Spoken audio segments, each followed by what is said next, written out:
2022. That died in like summer 2022 was the last time I did that. Fuck you, I guess. Hey, Bandy Pants! Yeah, that was 2022. Which, I do actually have a 2022, I do have a 2022 tier list as well. If this is, fun. If it's not fun, I'll just stop at the 2023 one.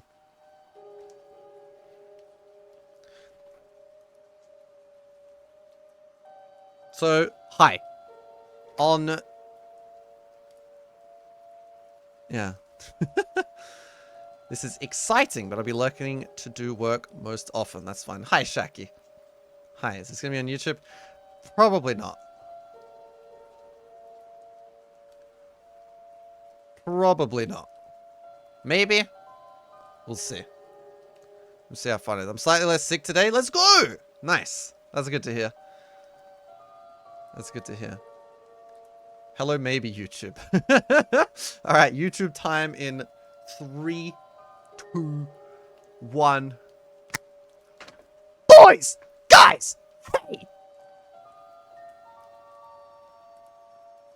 Hey, YouTube viewer. Yes, you cunt. Hello from Twitch. Yeah. So, whole semicolon e shit. But yeah, so 2023, I played some games. I had intentions to play more, but I destroyed my throat during Dark Souls 2. I had like a weekend off in August to go to the music festival, and then I got sick after that. So then I was off for another like weekish, and then I got better, and then I got sick again, and then I got better. And then I got sick again. And then I got better. And then my parents came over to visit. And that was like a month of my mum living living with me in my apartment. So I didn't play anything then. And then we came back for a bit. And then it was Christmas New Year time. And I left I left home again. I went traveling around for Christmas New Year. So this is quite a short list, actually. And it is in chronological order of what I played in 2023. So the first game I played in 2023 was Silent Hill 3. Mori goes to the bottom, surely. We'll see. Destroy your ankle during... Oh, wait, no, I did. Yeah, that was this year as well. I destroyed my ankle around... I don't remember when that was. Like... It was before... It was around the time I got my PS5, because I just broke my ankle. I didn't break it. I fractured my ankle. And so I bought a PlayStation 5. So Silent Hill 3. I think that's immediately going up to fucking sick. We're starting strong. This tells one of the coolest storylines I've ever experienced in a video game. And it still shocks me to this day that it was written by men. Now, as a man myself, like, obviously I am detached from the female experience, so I can't speak on that behalf, but it is amazing that men wrote this game. Because it seems like such a real horror, and yeah, it's just so well written.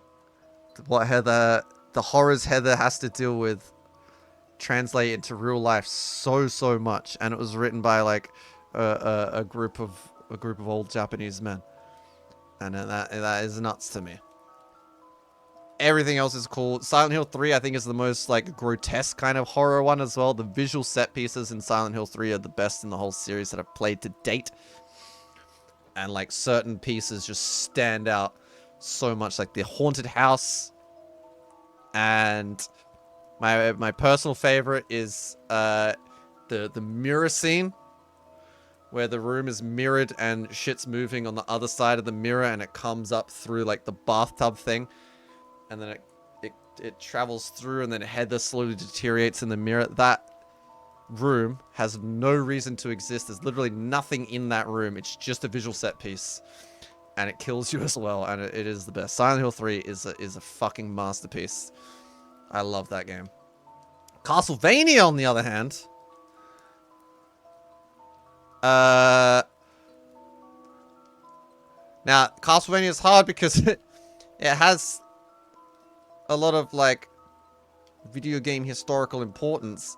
It's just, I'm sure it only gets better from Castlevania 1. And I cheated to beat it. I save state abused it. Look, Castlevania is a yeah. The music's sick. And yeah, I like what Castlevania's done. Castlevania's yeah. Castlevania's yeah. No one like. I did a your boy there, didn't I? I did a yeah. I was very your boy Elucent plays Castlevania. I did the your boy playthrough of Castlevania. Castlevania, yeah. Dark Souls 2 is my favorite Dark Souls. I've only played 2 Dark Souls games, so it's better than Dark Souls 1. Dark Souls 2 is fucking sick. From start to finish, that game is sick.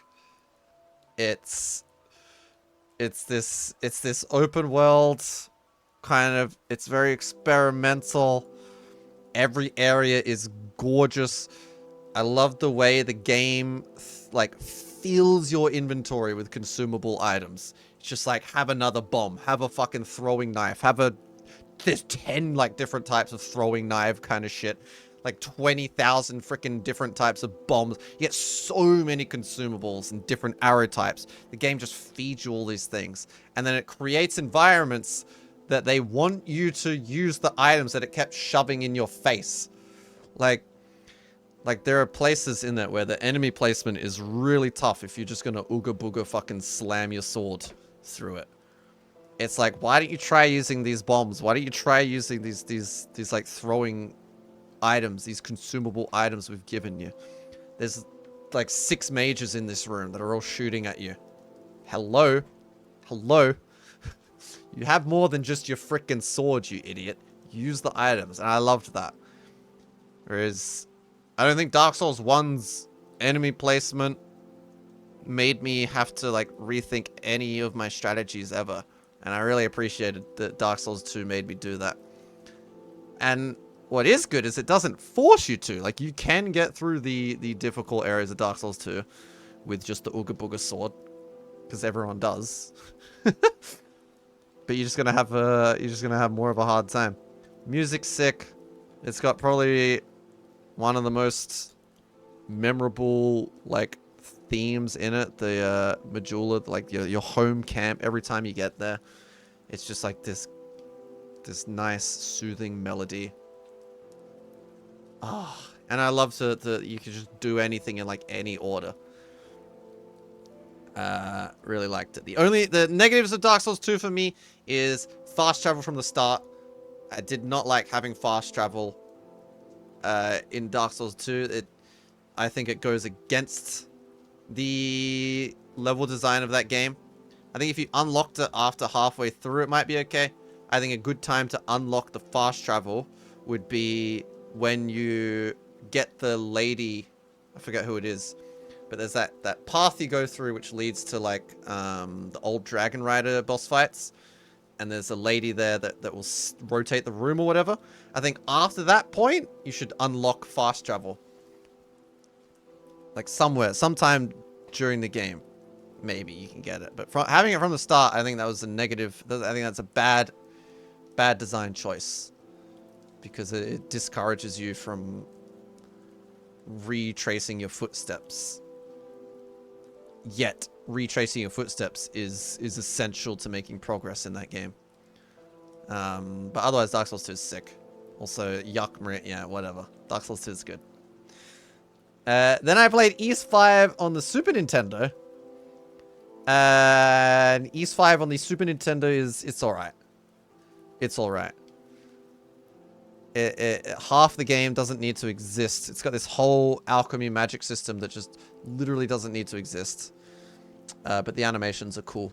That's where the 100-bit alert comes from, because I was getting sick and tired. I was getting sick and tired of unlocking a new spell in Ys 5 The animation takes about a whole minute to play. All this shit, like you get this new fire spell in East 5 and it literally does less damage than half a second sword swing. There's no reason to ever use magic in the game. But it's fine. It's alright. It's got some cool music. It's alright. They tried to copy the Mana games. Secret of Mana and Trials of Mana. And they didn't do a great job of it, but it's fine. And then I played Trip World. Trip World's sick. I want to play the re-release of that as well. Trip World's sick. Sick game. Sick character design. It's like Kirby, but cuter. If Trip World spawned a whole series, it'd be cuter than Kirby, I think. The only reason Kirby's so loved is because Kirby had... You like me dragging, dropping? I don't know why I do it. Just... This is the one I'm talking about. Don't forget. This is the game I'm talking about. This one. This one. This one. Not this one. Not this one. Oh. This one. Trip World's really good. Cool platformer on the Game Boy. Sick music. Just a all-around sick game. Remember when I was wasted and fucked one of those... That is like top 3 freaking channel moments ever, Mac. I loved that. Next I played Silent Hill 4, and it's no surprise that that is straight in fucking sick. Straight in fucking sick. The only thing better than Silent Hill 3 is Silent Hill 4. This game is insane. It is the least fun, best game I've ever played. It's Silent Hill 4 is a testament to video games don't always have to be fun. There are fun parts of Silent Hill 4, and the fun parts like piecing together the narrative, realizing how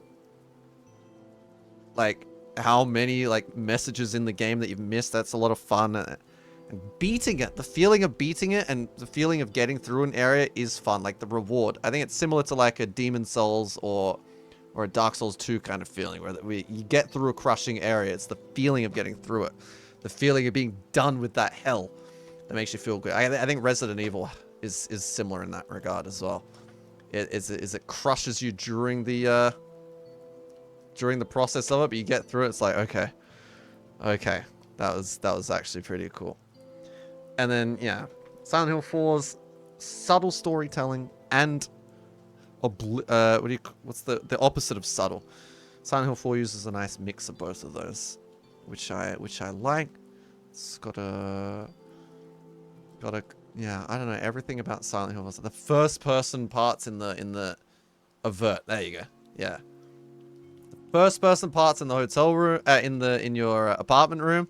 Sick. This is my bed. Hey Haley. Oh, Silent Hill 4 is absolutely fantastic. It's the scariest Silent Hill 4 game. It's the scariest Silent Hill game I've played as well. I've never played a Silent Hill game and actually been scared in real life. And I think the gameplay of Silent Hill 4 is what does that too. Like, it's not in your face like you're going to have nightmares about it. What's scary is you really don't want to die because the game is quite hard. And it's really annoying.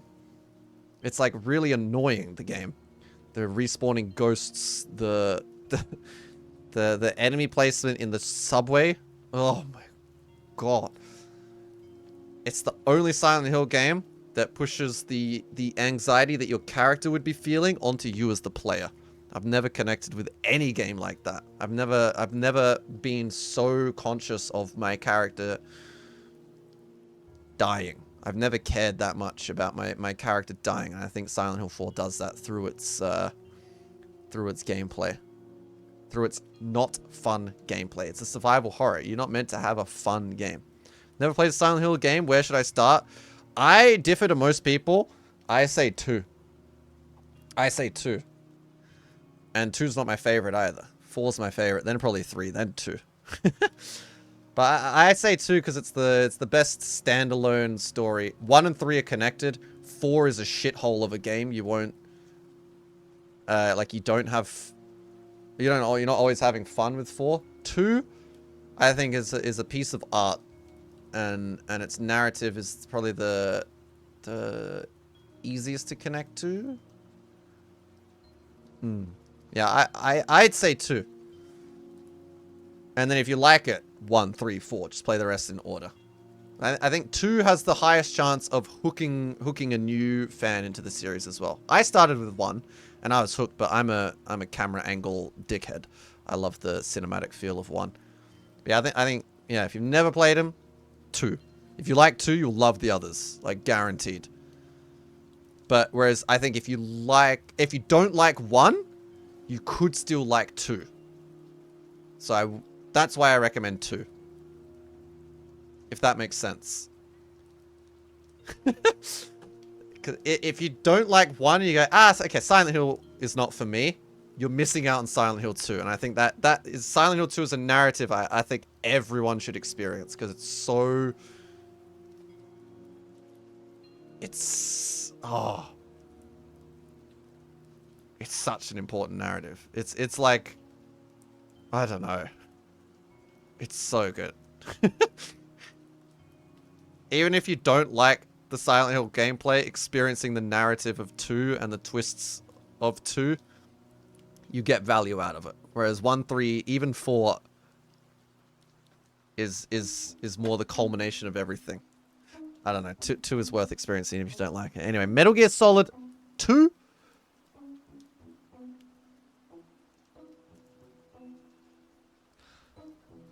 This is probably the hardest one for me to rank out of all of them. Because it's hard to separate...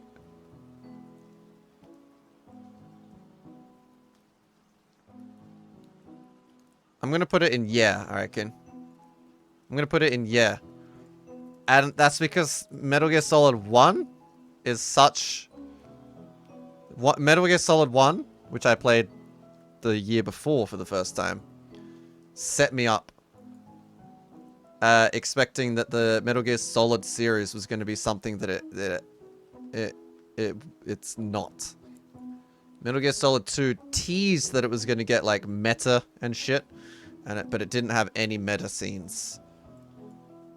Yet the story was interesting. Too many cutscenes at the end, yeah. And it's the only Metal Gear game that's made me cry. Oh, no, I cried in 1 a little bit, actually. 2 made me cry a bit more. Emma's death and Otocon's reaction to that, and the parrot. Oh, whoops, I'm like full spoilers here. That's... Sorry. Oh, well. Story beats in 2 made me cry or anything. But just, I don't know, it didn't do anything that blew me away as much as 1 did. There's no like super memorable boss fights, which 1 had. There's no super memorable like out of game experiences that 1 had. Metal Gear Solid 2, it's a good game all around. It just doesn't have anything super special that stands out. So it's yeah. Which if you're giving these like, these are Mimnot ratings, like fucking sick. Sick. Yeah. Alright. And nah. It's just what, S-A-B-C-D, right? How dare you spoil a 20-plus-year-old game? Well, when I think about Silent Hill, especially 4, I speak like so vaguely about these, just in case no one's ever played them. I just didn't think to do that with Solid 2. Metroid Prime. Nah. Metroid Prime's a nah. It doesn't fit into 3D. I didn't gel with Metroid Prime. Now, this is my list, right? Just a nah.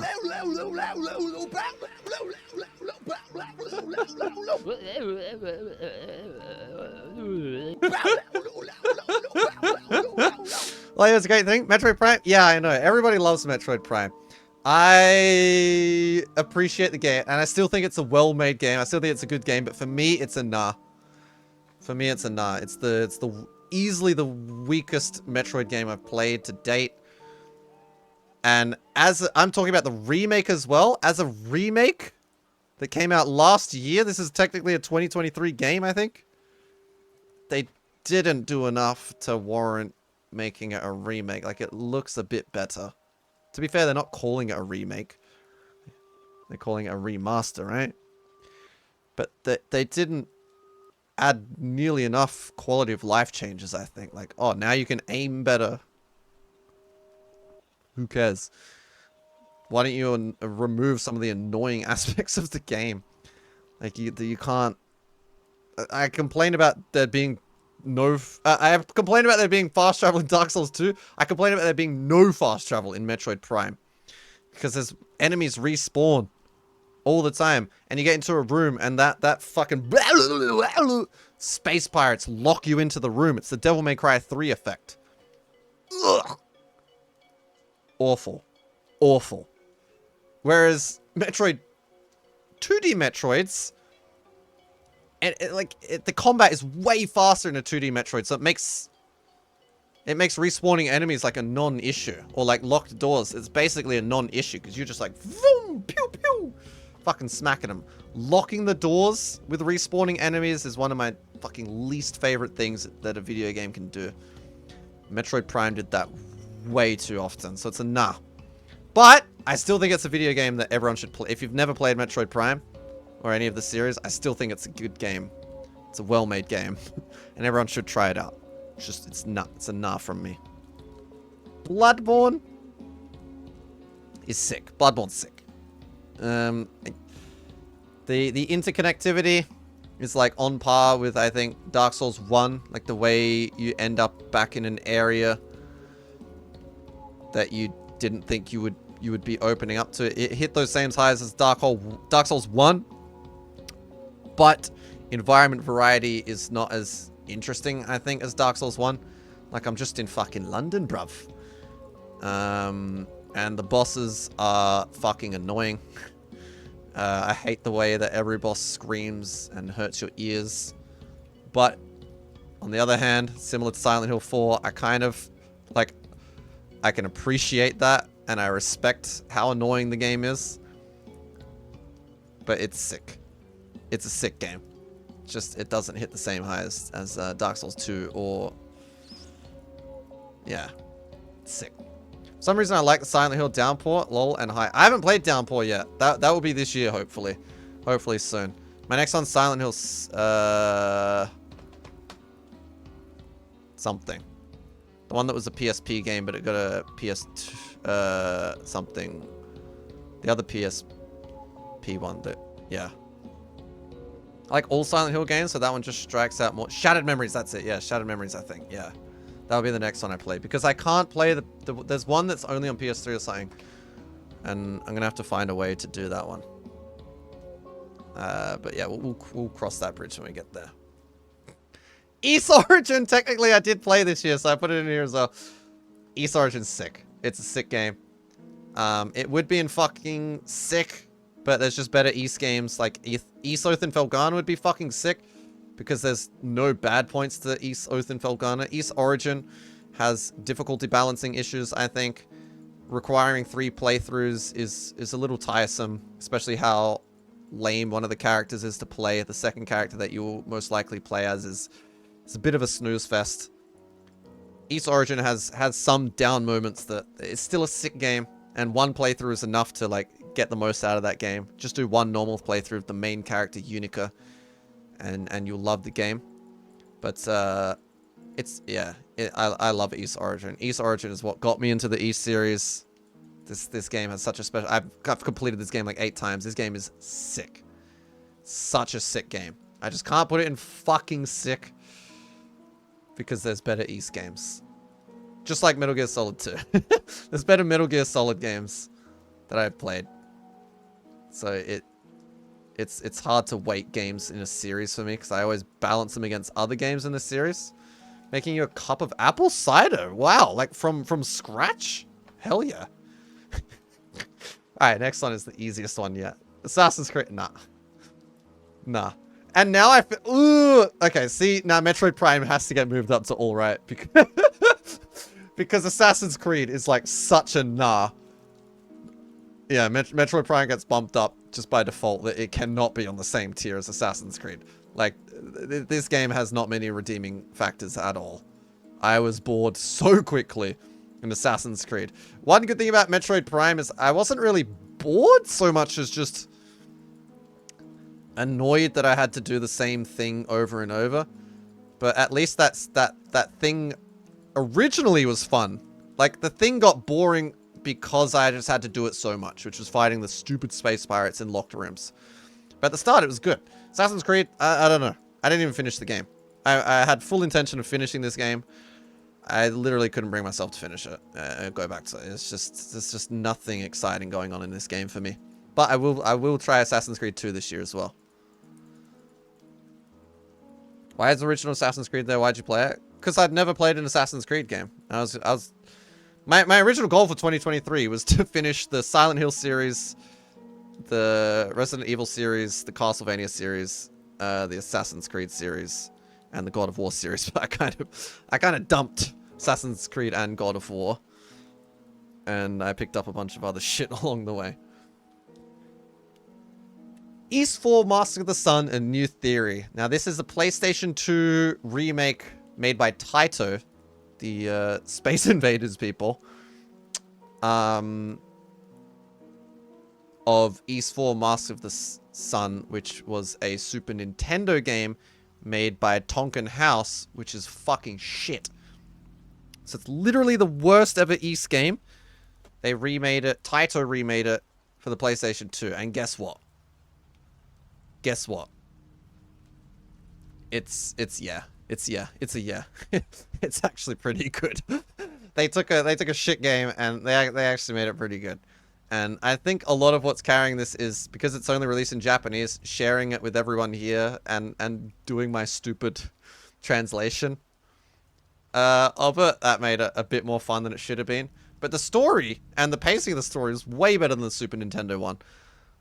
Even though the dungeon design is crap. And the game, yeah, I don't know. I had so much fun with Ys, Master of the Sun, and New Theory. It was good. It was good. I wish I could do it from scratch, but I got the shortcut version. What's the shortcut version? Like just powder and hot water or something? Making from scratch is possibly more fresher and tastes better than the instant version. Wait, so it is instant? You just like powder? I got bored of the slow walking whilst following people. Yeah, it's just the later ones are better. I'm gonna try it. Like they're on the PS Plus. I'm gonna try Assassin's Creed 2. I like Syndicate best because you can run around and collect flowers and beer. And also you get an achievement titled "What is wrong with you for killing 5 horses that are connected to carriages." Okay. Nuggy horse murderer. Got it. Also, hey Jules, what's up? Good morning. Hi. Just gone through 2023 games. The games that I played in 2023. There's almost none of these were released in 2023. There's one 2023 game here, and it's a remake of a 2005 game. I remember too much. I don't think I was a hardcore Mim fan at that point and watched every stream. Oh, with the Assassin's Creed? Right, yeah. Yeah, I only played, yeah, it was only one stream. Yeah, it was about 6 hours. It just wasn't fun. And I couldn't even make that game fun. Like, I can't even make, I was just so bored. Gravity Rush! Gravity Rush is sick. It's the perfect length. Just as you start getting tired of the gameplay, the game ends. Art style's cool. Music is really cool. Characters are very interesting. Game does nothing like super standoutish. It's just really cute. It's really fun. It's just a really well-made game. And I got really annoyed at one part as well because you couldn't save for about 2.5 hours after this boss fight, and I really wanted to go to bed. And I was getting pissed off because it would let me save the fucking game. And it got really hard at that point as well. I just kept dying. Oh my god, I was pissed. Probably actually the angriest I got all year was at Gravity Rush. Yeah, probably. A time when Mocha wasn't watching every stream. Yeah, guys, Mocha has a life. Not anymore! You see those guys that did my summer holiday translation are doing a Rowdy Princess one? No? No, I did not. No, I did not. What's a Rowdy Princess? I'm guessing my summer holidays, you're talking about Boku no Natsuyasumi. Returnal! I don't know if I can rank Returnal, because I haven't finished it. Actually. I don't know why I put this on here. I haven't finished it. It's too hard for me. But it's really good. I really like it. But I just haven't gone back to it. It's a sick game. You can finish Arctic. Yeah, but I know that's bad. I didn't finish Returnal, and I know it's sick. And one day, hopefully, I can finish this game. It was really sick. I really liked what they did with the PlayStation 5 controller. I think if I played it on PC, it'd be much easier. Because I can aim with the mouse. I'm really bad at aiming with the controller. But playing it with the controller was half the fun of this game. Because I just got my PS5, so that might make it cooler than it was as well. But the triggers, man. Oh my god, it was so cool. It's so, so cool. I gotta get back to Returnal. Marvel Spider-Man? Nah. Marvel Spider-Man is a nah. What's insane to me, what the craziest thing about Spider-Man is it's not a long game, but it feels so long. There's still so much, like, I didn't even play this game for very long, like 12 hours I think it took to beat it.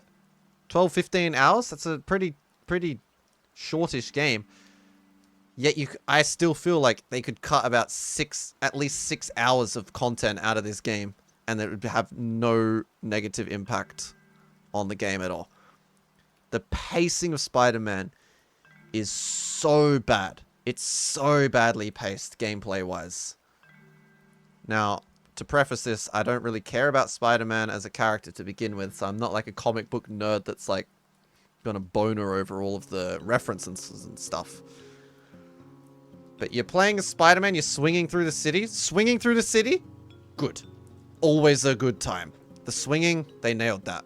Everything else is just like, it's decent. Fighting's decent and stuff.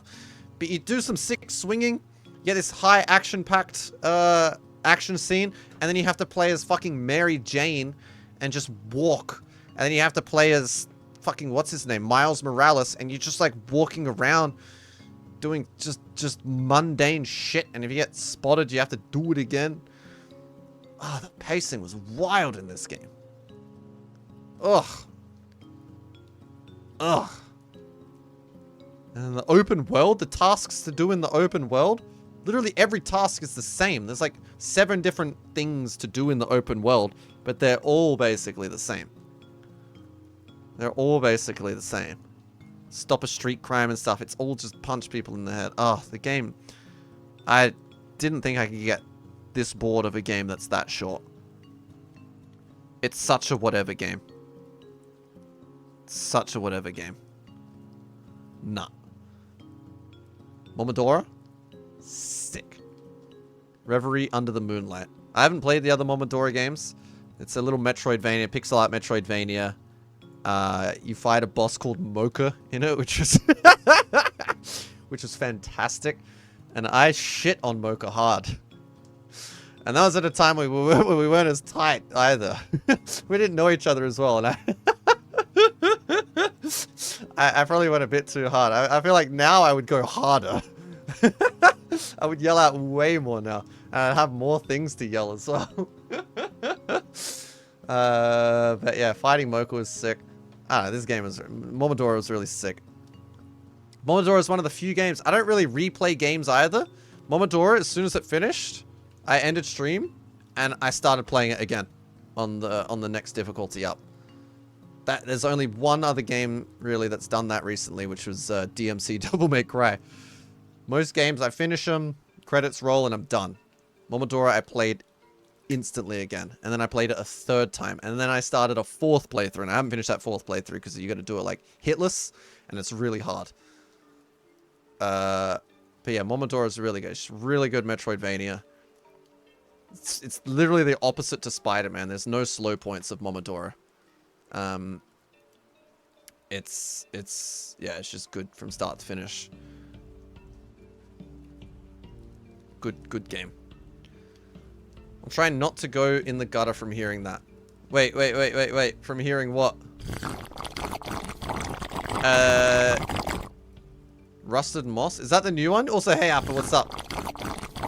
No, I haven't played the new Momodora. This is the only Momodora I've played, actually. Shadow of the Colossus. I played this for the first time. It was the PS4 version. I never played the 2 or 3 version. It was one of those games I was always aware of, but never played. Hey, you thirsty? I was about to have a drink, yeah. Not anymore, I guess. Oh, that was Orby! Yo, Orby, what's up, dude? Shadow of the Colossus is absolutely fucking sick. This might be contender of still for, like, my favorite video game that I've ever played. This, and I thought that within, like, an hour of playing the game. Like, as soon as I started Shadow of the Colossus, I could not believe how good it was. How much this game is just so good. Yeah, Trashberry. I'm gonna play Eco and Last Giant this year, I reckon. I definitely want to get to those. Shadow of the Colossus blew me away. Everything about that. I love the controls. I love how annoying the horse is to ride.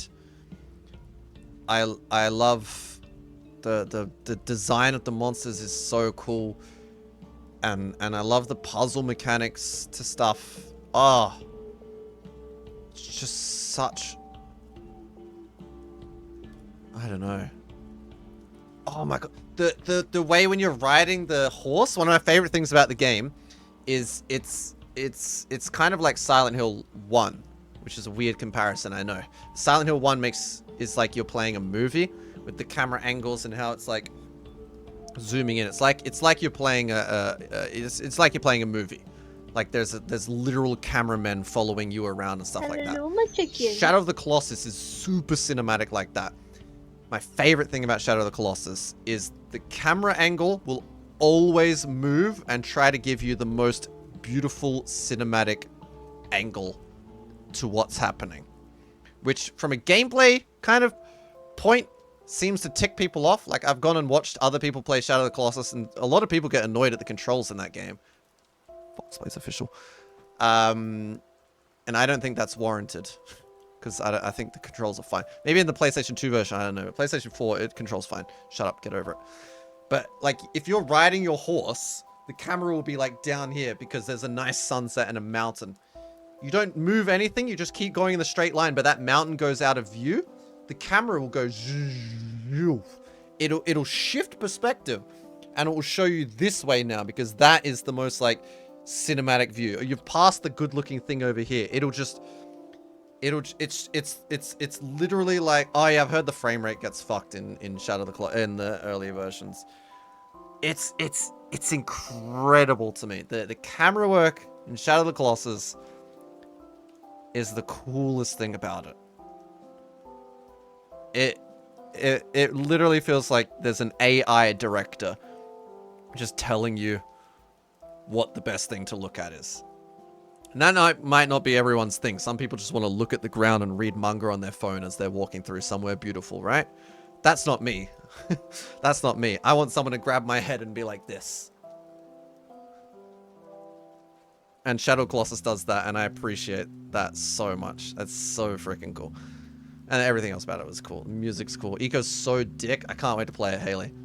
How'd you give Chaos a private tour of Japan? Yeah, I did, Orpy. I did. I've been fantastic. How have you been, dude? Happy New Year as well. The Artful Escape is a yeah. Artful Escape's yeah. There's not much I can say about this game. It's really cool. There's not much gameplay to it. It's just a left to right kind of like running thing. It's literally just a playable art piece. It's really good. It's well made. The music's good. I feel like it climaxed. Like, I don't really have any complaints about Artful Escape. I think it climaxed a little too early that the end of the game was forgettable, and you remember the part before the end of the game, which isn't really a bad thing. It still did like a real climax, cool moment, but then the game ended just not as high as that. So then your last experience with the game is not the best part of the game. If that makes sense, you know? Like, you want that sick final boss fight, right? Sick final boss fight. Sick final boss fight. Sick final boss fight. Sick final boss fight. Not that Artful Escape really had any bosses, but yeah. I like games ending on their peak. Yeah. Resident Evil. Also, hi, Jan.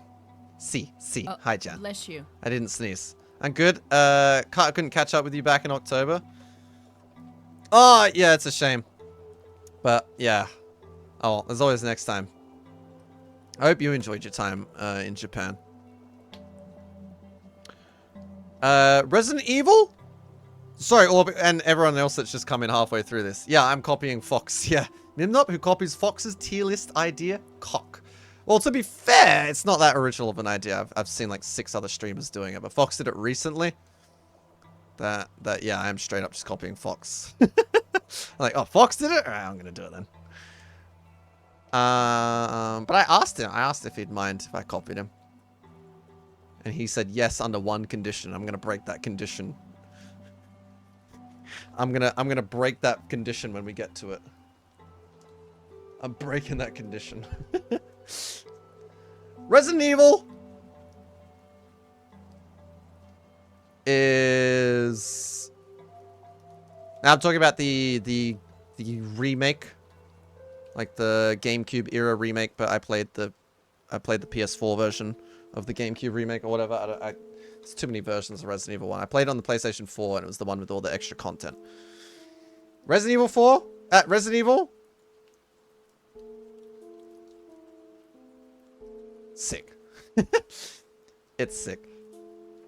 Hello. You do you, boo? Stopping to say hello? Yeah, no worries. It's fantastic to see you, dude. It's fantastic to see you. Also, hiya, boy. Are you out on the town now? Are you out on the town right now? Why is Bloodborne not fucking sick? It's sick. Bloodborne's sick. Bloodborne's sick. It's just not as sick as any of these. I don't know. Environments aren't as fun to explore. The setting gets a bit samey after a while. Yeah. Sick is still a fucking sick game.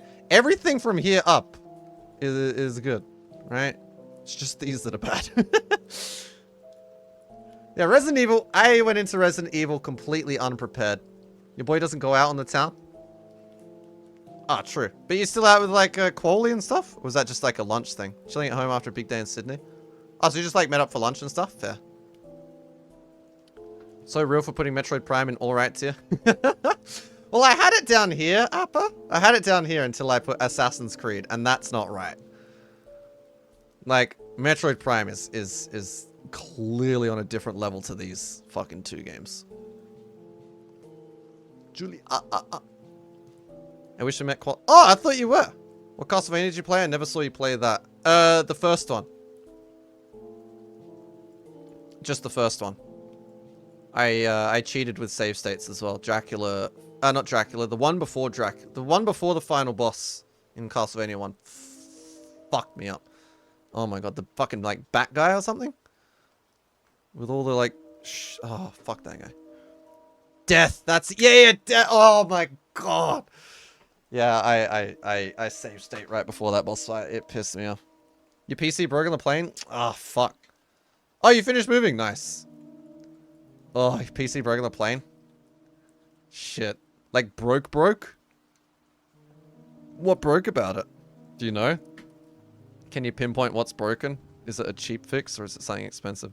Motherboard bricked. Oh, fuck. Dang. Death is it's not easy. The whole way to the... Yeah, getting back to it is fucked as well. Death is not easy. Shut the fuck up. Death is easy. Death is easy maybe once you know what to do. I think death was so hard to work out. Yeah, Resident Evil, sick. I was not prepared for Resident Evil. It is so much harder than the Silent Hill games that I played before it. Because this was my first ever Resident Evil game. And cut. Yo, King, what's up? How's it going? Dale, hey Dale.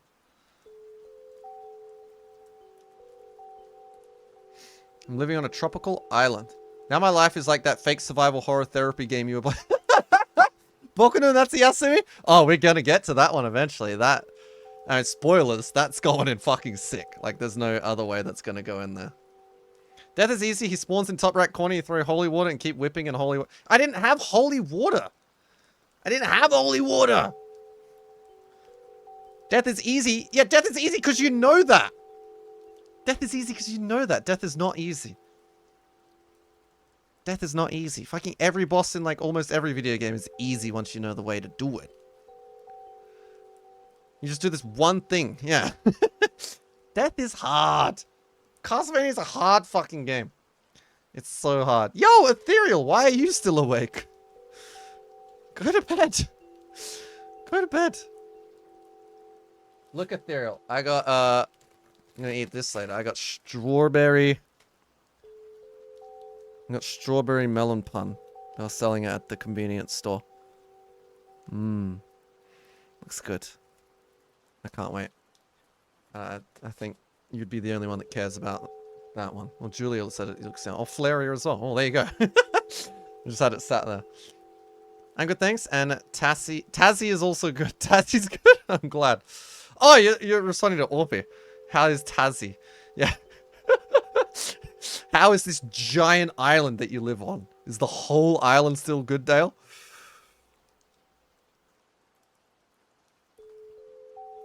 What small island are you living on? Appa, did you tell me already? Are you on cans? She'll sleep now, night around. Alright, night Ethereal, take care. Thanks for staying in. Magnetic Island. Wait, it's called Magnetic Island? Why is it called Magnetic Island?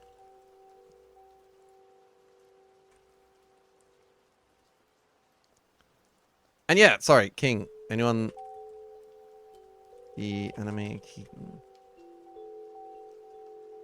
Anyone doesn't follow King? Go follow King. He's a wonderful person. Wonderful friend. And a dickhead as well. There's only two... It has a population of 2,300, Appa. You're living here? Look where Apathy just moved to. What the fuck? It's this tiny, like, beautiful island. What are you gonna do in here? Sit in your room and play Quake on a CRT fucking monitor all day? Like...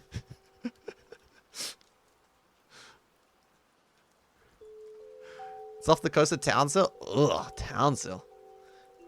Yo, CRT is so hard to find. Yeah, Appa's a big nerd, Orpy. Appa's a big nerd. I don't have my CRTs anymore, but you got the spirit of things pretty accurate. N64 and LED is shit. Are you like in the market for a CRT TV, Appa? Sorry, Orpy. Yeah, I bet they're hard to find now. And what's sad is, as a kid, like, I remember getting rid of, like, 3 CRTs. And I just took them to a field with my dad, and we stood back, and we just threw rocks at it until we blew it up. Like, we blew up the tube in it. Like, how... That's so sad to think about. Oh... Just throwing rocks at CRT monitors with my dad. Sounds like it was fun. It was so fun.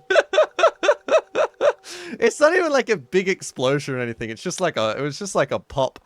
But yeah, just throwing rocks at monitors until they explode. We also used to get melons. And Dad would drive as fast as he could on the highway, like 180 kilometers, and then I would drop melons out of the car, and you'd just watch him go down the street like... Fun shit. Is this Dad not who was impressed with you singing Carly for your birthday? Yeah! Do you want to know what he actually said, Elucent? He was like... When he said I'm going to sing karaoke, I thought he'd be like a good singer or anything, but he's not at all. Like, he's not a good singer, but the effort he put into that and how much he's just like there to give everyone good time. That's really cool. What a cool guy. It was like it was a very backhanded compliment. It's like, wow, he's shit at singing, but I love that he's like going at it. Gonna have to sign up for your uni classes on your Stream Deck later. Oh, cause your PC's fucked. Dang. Captain Cook's compass broke and kept pointing at it. Real. Oh, that's why it's called Magnetic Island. Oh, interesting. Cute near. Oh yeah, the near plush. Yeah, it is a good one. Yeah. Look at this. Look at this.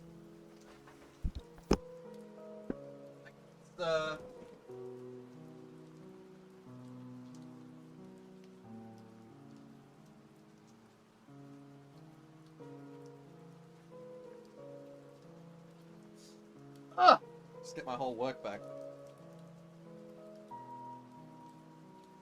Yeah. I don't buy many stuff, plushies and stuff. I got this.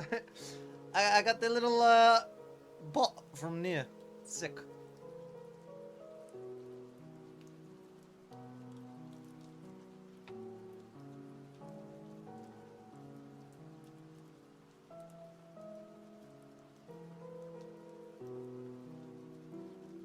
What's that on the shelf at the top? There's a lot on the shelf at the top. I don't know which one you're talking about, but I'll show you. I'll zoom in. Hold on.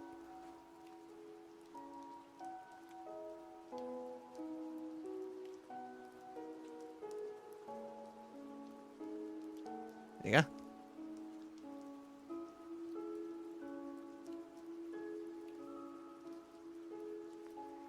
These are retro Japanese candies that look like cigarettes. They're kind of like fads or whatever we had in Australia. This is Ace Attorney on Game Boy Advance. It's Kirby. This is Co-Judge from Splatoon 2. This is a Daruma. This is Bayonetta 3. Got East down here. Got more. This is a baseball team's merch. And this is a backpack.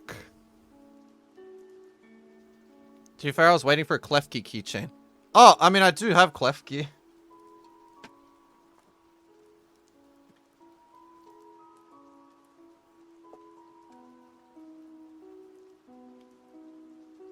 I have Klefki. If you want Klefki, I got Klefki.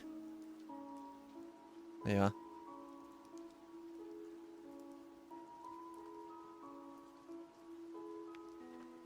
Have a little plushy Doom guy to put on your desk. Oh, that'd be cool as well. I'd like a Doom guy. Oh, I've seen him on I can't remember what it wasn't Fan Gamer, but some kind of website like that. They had Kako Demons. A plushy Kako Demon. I reckon one of those. I'd like one of those as well. Why are you saying fuck off, Haley? Why are you saying fuck off? Why am I using that East bag for work? It's too small. Doesn't fit all my computer and stuff. Hello, my internet died. Welcome back. Place is crazy. It's still got ADSL 2. Oh god, I forgot about ADSL. What soundtrack is this? One Shot. It's One Shot, Foxy. You get that at the same place that Chaos was excited about the horny no game. No, but the same area. I did get it in Akiba. But I got the near plushie in the same store. The same store I got the Siren t-shirt.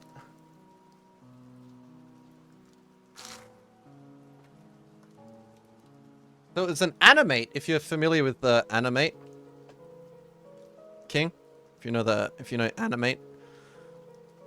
But it was like their factory thing where they just have a surplus of stock. Yeah. Yeah, that's signed t-shirt for me too. Yeah. Yeah. I gotta get off my ass and send it with the other thing I got for you. I didn't know you had one. I legit thought it was no. I genuinely love Klefki. I loved it the day it was announced. I've always loved Klefki. It's really cool. Because I used to, like, one of my favorites used to be Honage and Aegislash and stuff. I love mundane, silly Pokemon design. I've always loved Trubbish. I've always loved Vanillite. Not so keen on Vanillux. I think they could have done something a little more interesting. But I love Vanillite. I love Trubbish. I love Honage. I love mundane objects becoming monsters. To me, this catch, like, I love Dragon Quest monster design. This feels like Dragon Questy a little bit. Like, of how silly something simple can look. Like, slimes are so simple and stupid looking. I just love them. So when Pokemon does that, I like that as well. ADSL is pretty grim. I get Starlink or some shit. Is that the satellite 5G shit or whatever? When's the dildo? Oh my god. I mean, I wouldn't put it past them. They've made fucking Lot Bunny. Also, hey Alex, what's up? Honage line's dope. It really is. It really is. Speaking of Pokemon, there's a package on its way to you as of today. Oh, interesting. Kelfin, I think. I spelt it wrong. You almost spelled an East game, Flary. There's an East game called Kefin. There's an East game called Kefin. It's East 5. So well done, Flaria. You're a bigger East fan than I thought. The low orbit satellites. Oh, okay, yeah. And people keep saying for aliens. Yeah, every fucking Facebook post is those fucking things.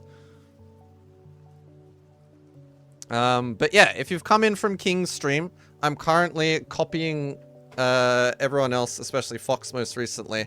I'm doing a tier list of games I played in 2023. And every Pokemon is a dildo Pokemon if you're horny enough. I mean, yeah. And uncut. So I was not prepared for Resident Evil going into it. It was my first proper survival horror because I don't think Silent Hill... 4 was probably the most survival horror-y. I didn't realize how hard they could get until I played Resident Evil. And I was not prepared. And it was really fucking hard. It was a brand new experience for me, and I really liked it. The camera angles in this game were sick. The spiders in this game were fucking horrifying. Absolutely sick. Resident Evil, the characters and the storyline, I could not give a shit about. The gameplay, level design, and camera work, absolutely amazing. So this game is sick. I don't connect with it in any special way as I did with Silent Hill, but just a gorgeous game. Gorgeous, lovely game. Spider-Man and Assassin's Creed in the same category? Yeah, they're just nah. They're just nah. East game not in S? Crazy? I mean, there's a lot of games I like better than East. It's just East is a series I just am obsessed with. I think I'd probably only put I'd probably only put East 2 and Felghana up here. They're probably the only 2 East games I would put in the same category as these ones, I reckon. Nah, 10 goes down here. 10 literally goes down here. I reckon. Alright, next is Teacup. Teacup's hard to fault. Teacup is exactly what you want it to be. Teacup is gorgeous. I love tea as well, so I might be a bit biased. It's a whole game about collecting different types of flowers to make different types of tea for a tea party. That plays into my ball court. The art style is gorgeous. It's so soft. Never ate in it. No worries, King. No worries. It's a gorgeous game. It's a hashtag cozy, hashtag chill game. And it's not much more than that, and it doesn't need to be. Yet it almost made me tear up. It's just really cool. It's not as good as like a short hike or other games that are similar to it, but yeah, Teacup's special. Teacup's really cute. It's lovely. Going in order? Yeah, so it's it's chronological order of when I played them throughout the year. Whether I finished them or not. Whether I finished them or not. Whether I finished them or not. Can't wait for Yeah, we'll see. Great, Liv was great as well. Oh, did I miss? I swear I heard you say you were gonna meet Quali today. Did I miss the thing? Sorry, I'm gonna. By met, I mean hung out. Was that a joke that went over my head? Wish we met Quali. Or did just times not line up? Silent Hill 4, the room looks weird. Is that the proper? This is the fake cover, Tom. This is the fake one. Sorry, I've only got this. This is the real cover. I couldn't find the real one on the. I don't know. This website only had the shitty fake one. That was a Zeta joke. Oh, so it was just straight up a joke. Oh. I mean, I wouldn't put it past. Like, I know Quali likes Fox. She don't give a fuck about your boy Lucent, but I know she likes Fox. The Forest Cathedral. Hey, Percy. Forest Cathedral's, it's alright. It's alright. It had about 6 reviews on Steam when I played it. I wonder how many it's got right now, actually.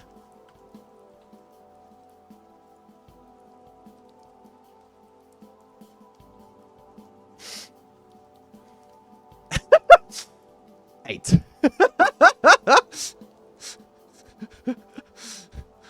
Okay, it's got 8 now. The game's not bad. It tells it's based on an environmental scientist who's passed away, and it might be a little. You remember that one, Mocha?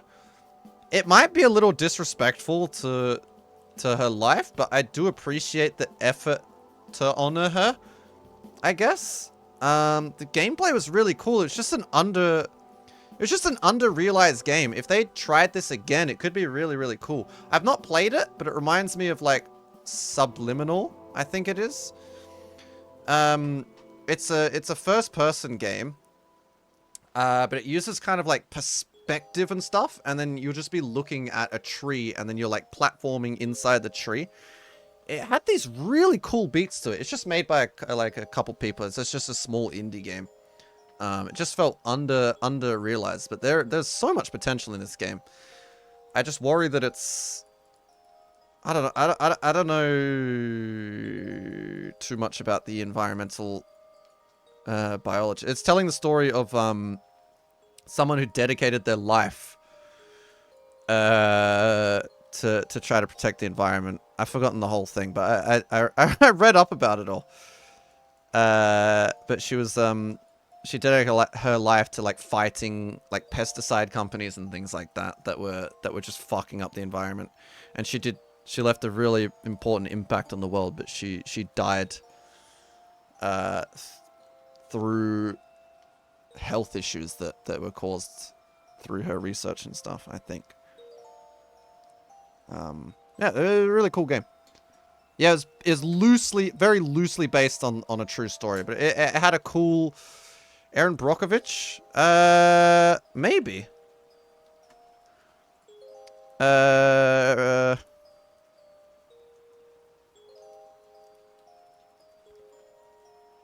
Like this kind of stuff. Like, look how cool this is. Just mid-game, you're doing like this little platforming thing on this monitor here. in this like first person. It was really, really cool. And like you're finding your way around by like scanning lines on the ground of like radiation and shit like that. It's really, really cool. Rachel Carson is the scientist. So here. American marine biologist, writer, and conservationist whose book Silent Spring and other writings are credited with advancing the global environmental movement.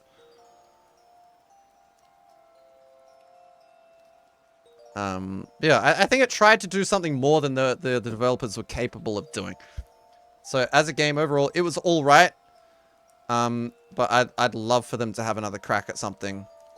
Because what was there was really, really good. It's just they didn't have enough time or practice at that point, I guess. But yeah, really, really cool game. Really cool game. Zelda Tears of the Kingdom it's all right. It's all right. There's not much I can say about this. It's too much. There's too much video game here. It's too similar to Breath of the Wild. The only really parts that I enjoyed in the game was playing in the sky. The sky segments, borderline sick.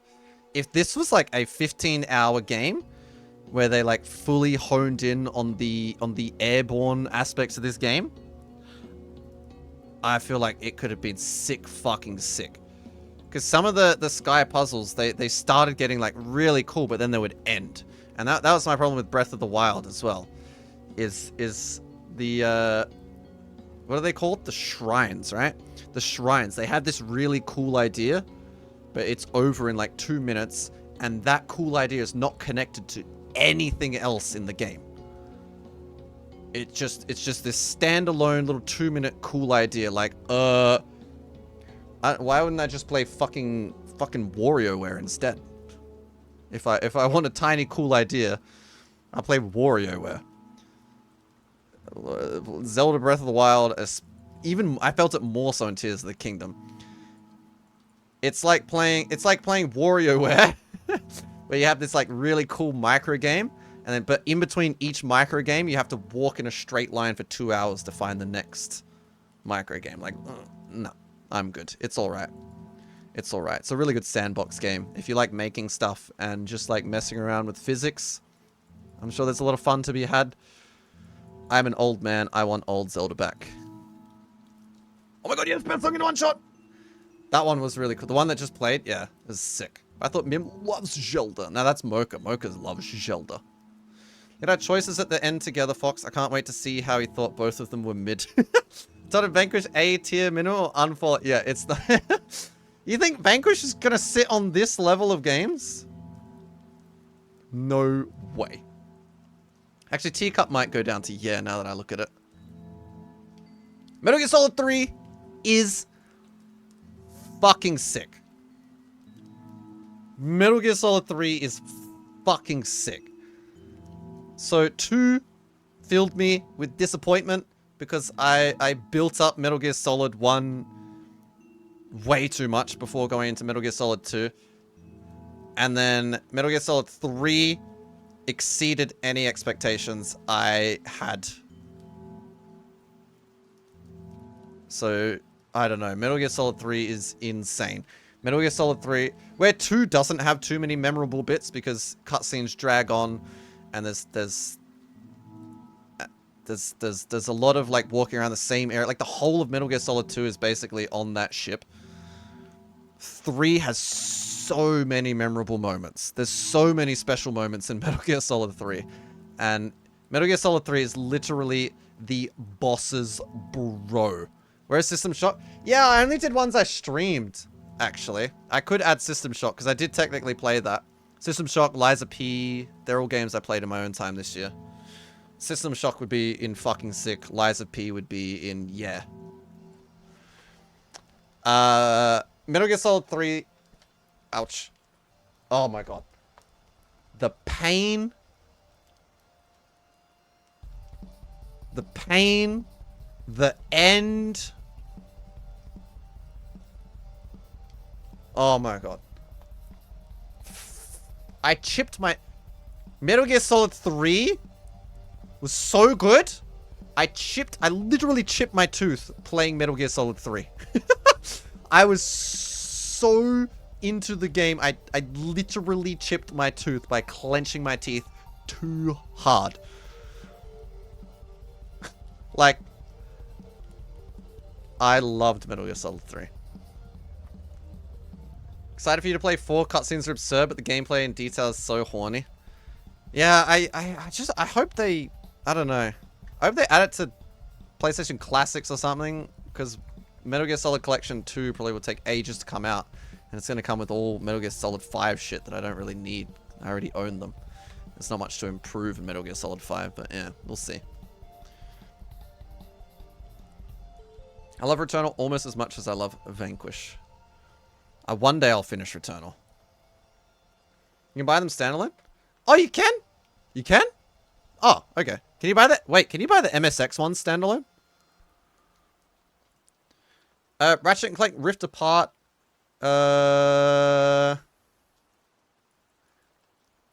Actually, this one's hard.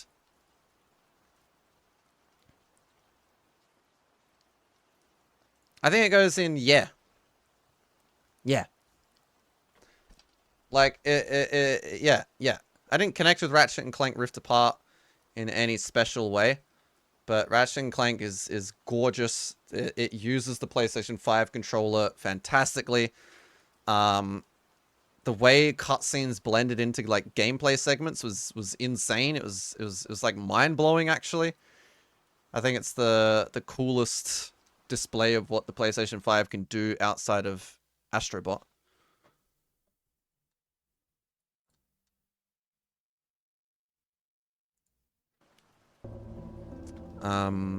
But yeah, I don't know. It's just, there's just nothing. It's a third-person shooter. I'm just not a third-person shooter fan. Oh, you can? Ah, sick. Thanks, Max. How far did you get in Returnal? The level 4 boss, you would say, is sick. I still haven't beaten level 2. Still haven't beaten level 2. Sally Face is a hard one. Alright, Sally Face episode 1 is alright. Episode 2, 3 is yeah. Episode 4 is sick. Episode 5 is fucking sick. Like, this game starts and just gets better and better. And I think that's my favorite thing about Sally Face, is watching how much better the developer got at making a compelling game as time went on, because it's an episodic game and they released like 6 months apart. I played it when it was all already released, so I played it all back to back. And oh my god, the final episode is so good. Is so good. Right click the video and select loop. Can you do that? Thank you.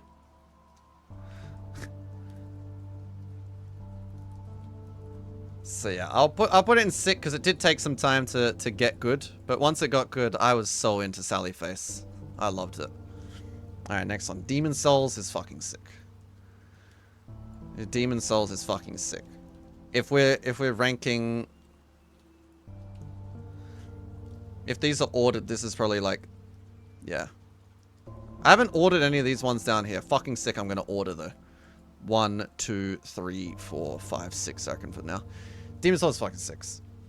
Demon Souls is fucking sick. It dethroned Dark Souls 2. Demon Souls. I'm talking about the PS5 remake as well. Gorgeous. Absolutely gorgeous game. Every fucking corner you turn, there's something like beautiful to look at. The areas were memorable. The bosses were memorable. It had like, my favorite boss is probably the big manta ray one. It felt very Shadow of the Colossi.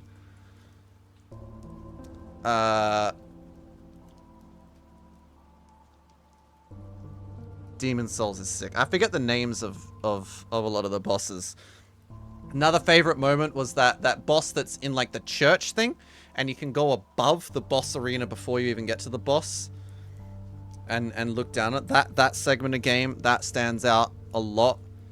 And then Another one was that giant dragon thing that you don't even fight it. You just like cut its head off straight up. That segment was sick. And then that fucking like bloody pit thing that you walk down. And there's that guy with the huge fucking hammer. And you get past him, and then the girl at the end is the actual boss, and she just like takes her own life. That was another memorable moment. A lot of memorable moments in this. It's just such a gorgeous game. Every corner I turned, I just was moving the camera around and like looking at stuff. Oh, really cool. Demon's Souls is really something special. It's really, really something special.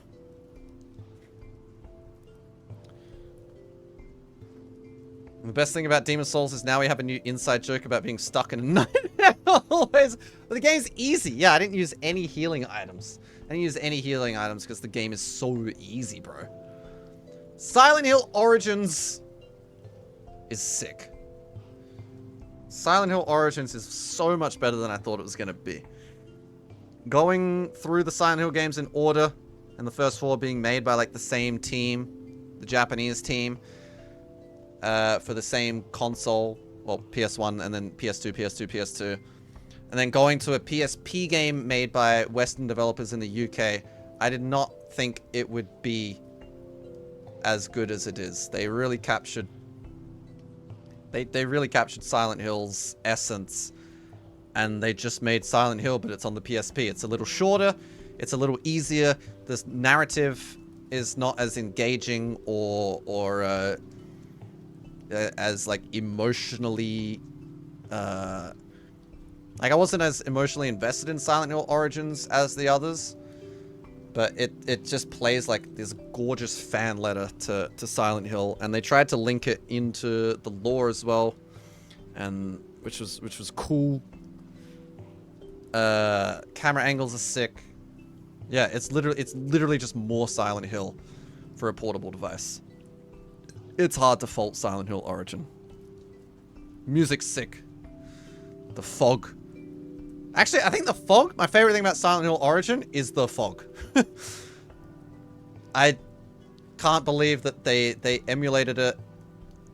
That feeling of Silent Hill 1. Or the fog in Silent Hill 1. They nailed that.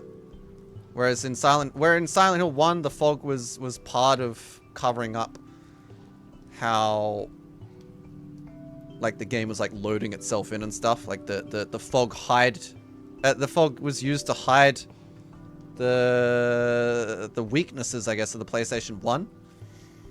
The PlayStation portable version, the Silent Hill Origin, it didn't need the fog to do that. It could have just done that. Anyway, I don't know. The fog was fucking insane.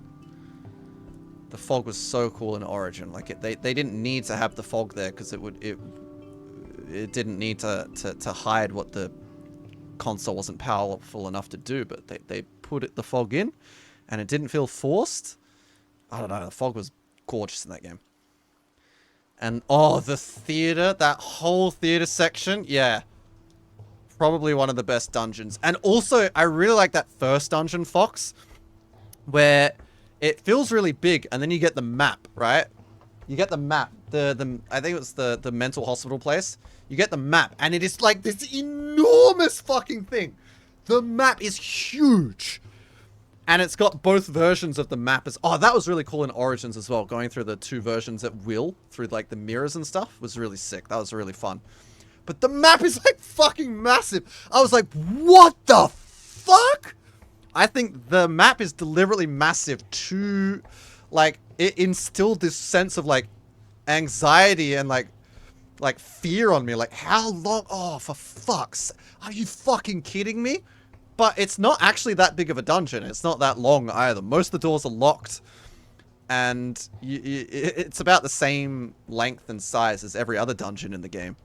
But that, you had a heart, yeah, see that heart attack, I think that's exactly what they were going for.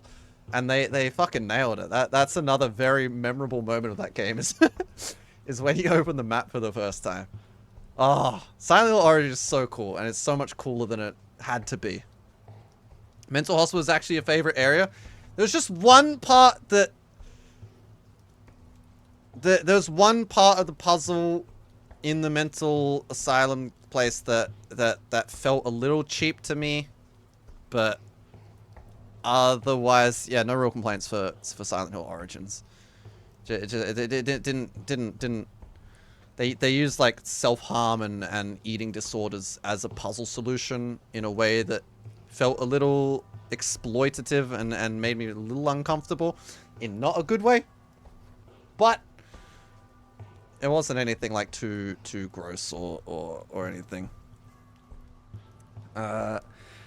It didn't handle topics. It didn't handle those topics with nearly the same level of like delicacy and empathy that like Silent Hill 3 did, especially.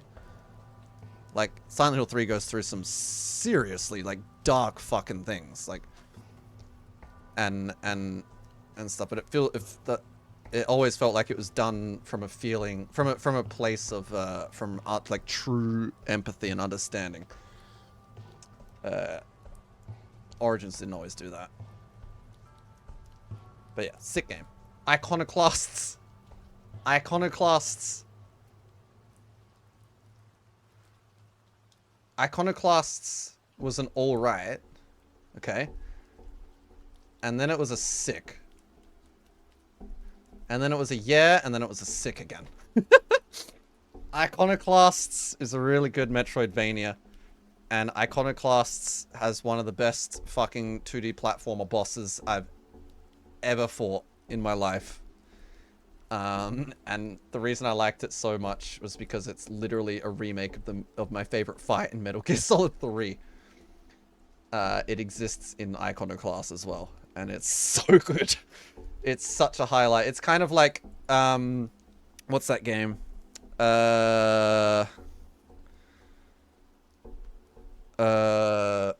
Control. It's kind of like Control, where even if you don't like the third-person shooter combat and gameplay of the whole game, I still think Control is worth experiencing for the one really cool moment that it does. That's Iconoclast to me. I liked the whole game. The whole game was like, it was like, yeah, this is cool, to like, okay, I want to get to the next area. Oh, this is cool again. That one boss fight is insanely fun. This whole game is sick, and it's worth your time just to experience that. Honestly, I loved it. I loved that boss fight so much. Silent Hill 2 though, not as good as 3. Sounds like Near Replicant. Does it, TikTok? Oh, lacking empathy? Probably, actually. Close Me was alright. Close Me started the bathroom note. See what happened to the bathroom note. Close Me is alright. There's not much I can say about this. It's an RPG Maker horror game that tries to get a little meta with its solutions. Never really hit too high of highs. Nothing bad about it at all. It's fine. It's alright. It's not one I'd recommend to anyone to play, like go out of your way and play it. But you won't have a bad time with it. The drama being spread on thick and in a way that seems unempathetic and inorganic. I'm still yet to finish Replicant. I can't wait. Haha. I'm having fun, guys. For example, using the new inside joke, the mental hospital is a nightmare, but the game is too easy. DAP is fucking sick.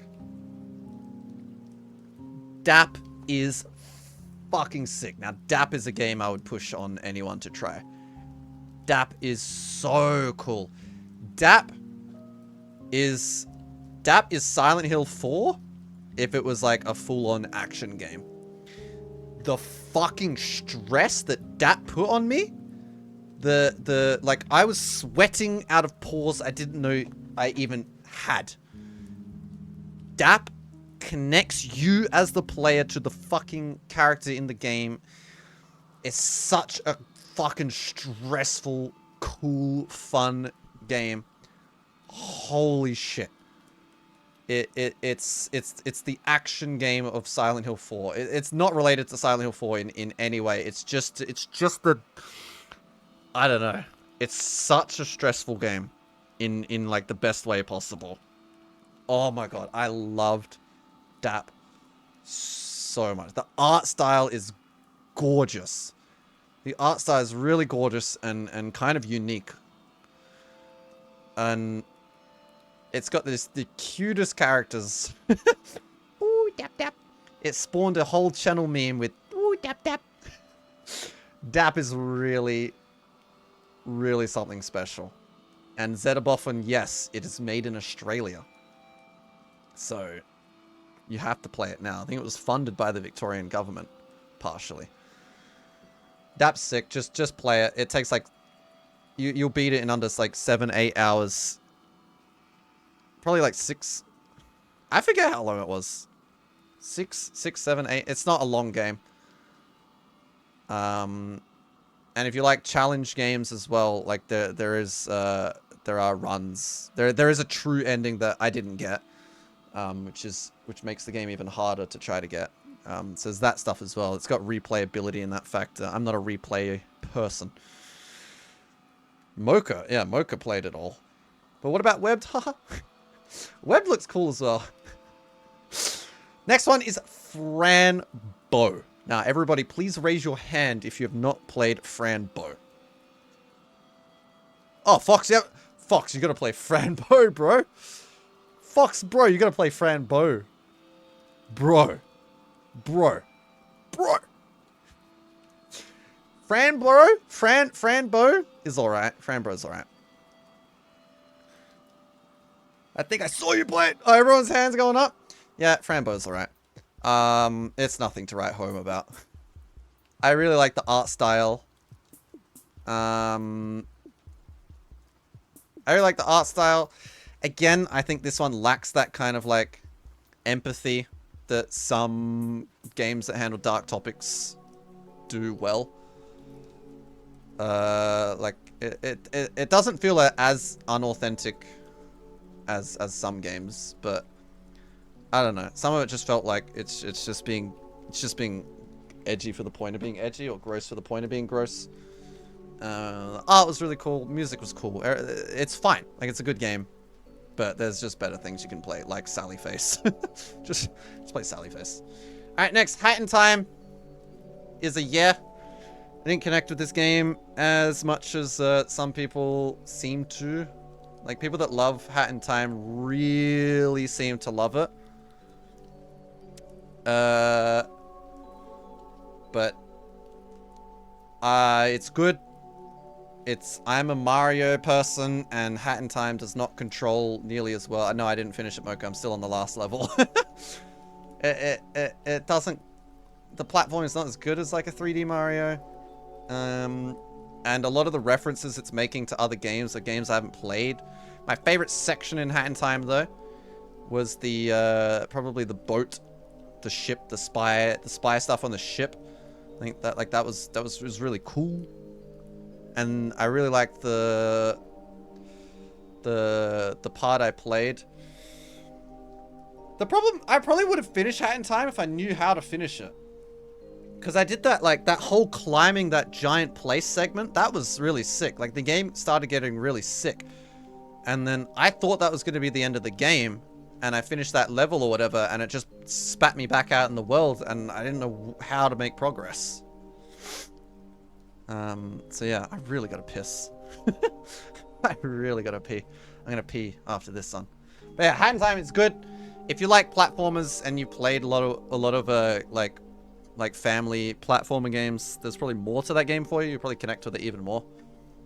I can see that it's a well-made game. It's made with love, but just not. I'm gonna piss.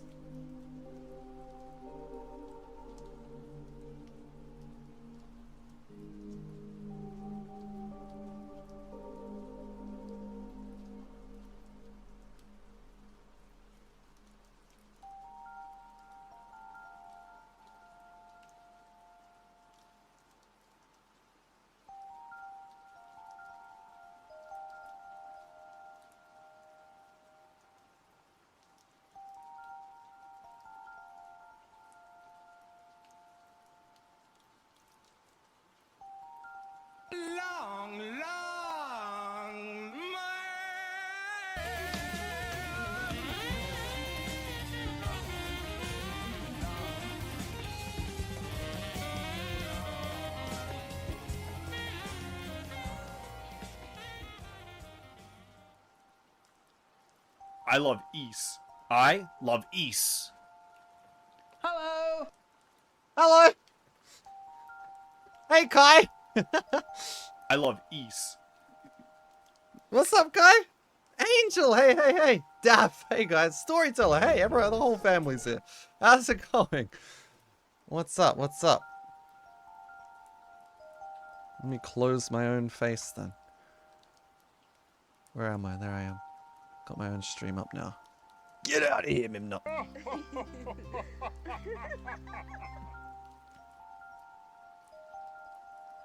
There we go. How's it going? Holy shit, that's terrifying. Oh, Long Long Man? What are you talking about terrifying? It's gorgeous. It's beautiful. Hi everyone, I'm coming in from Kai. If you don't know me, my name's Mimnop. Currently going through a tier list. We're tier listing every game I played in 2023.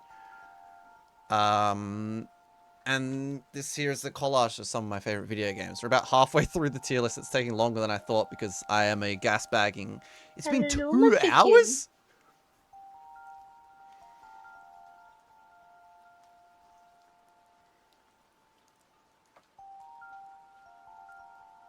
Yeah, I should get rid of that one, shouldn't I? Yeah, boy.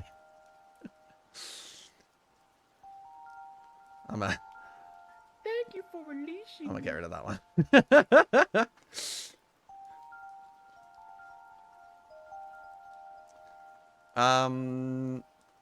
Hello, my chicken.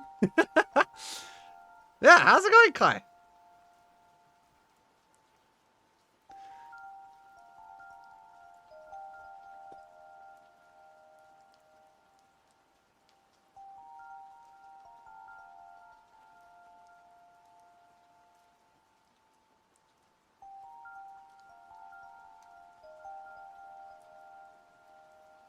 Thank you so much for playing my game. Oh, bet. Alright.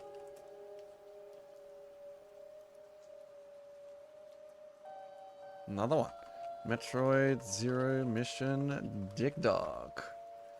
Pretty good, how's you? I'm doing fantastic, Kai. It's a Friday. While you were there, add one more for Disco Elysium.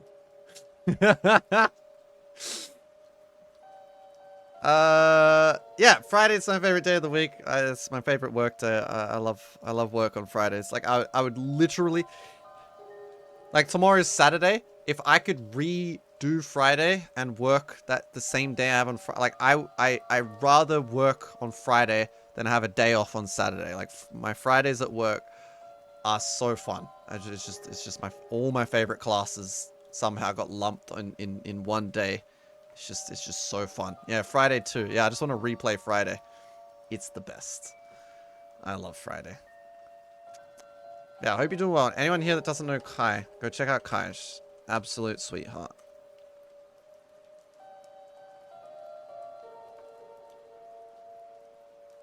Absolute sweetheart and fellow Spiritfarer enjoyer. I always bring up the Spiritfarer. Also, Kai played Rot. I can't do it. Kai played fucking H-Rot. Which was very funny to watch. She is shit. Absolutely shit at that game. But she tried her fucking damnedest. Yeah, it's because of Storyteller. Yeah. And, it's fine. Just done drinking Canada Dry ginger ale soda that looks like piss. Wait, so you went from apple cider to ginger ale, Flaria? Do you drink any just plain water?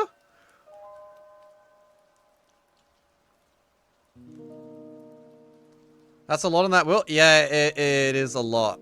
And Disco Elysium's a long game as well. Probably after Disco, I might play Silent Hill 7. And then we'll spin this. Or Resident Evil 3, one of those. But yeah. Gonna get food? No worries. No worries. No worries. We're going through this tier list. We got quite a few to go through still. Alright. Bang! Alright, so yeah, DAP. Such a good game. If you don't enjoy Disco Elysium, then please feel free to drop it. Oh no, I'm enjoying it, right? I am enjoying it. I'm overall enjoying it. Like I said, I think there's a lot of crap in Disco Elysium, and they blabber on, and the dialogue gets pretentious. But the highs of Disco Elysium are very high. That it's worth going through. Boring parts or parts that drag on in Disco Elysium. So no, it's worth it. I'm committed now. Like I want to see what happens.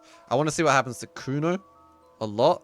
I genuinely care about Kuno as a character. I fucking I hope I can offer some kind of, I don't know. I want Kuno to be okay.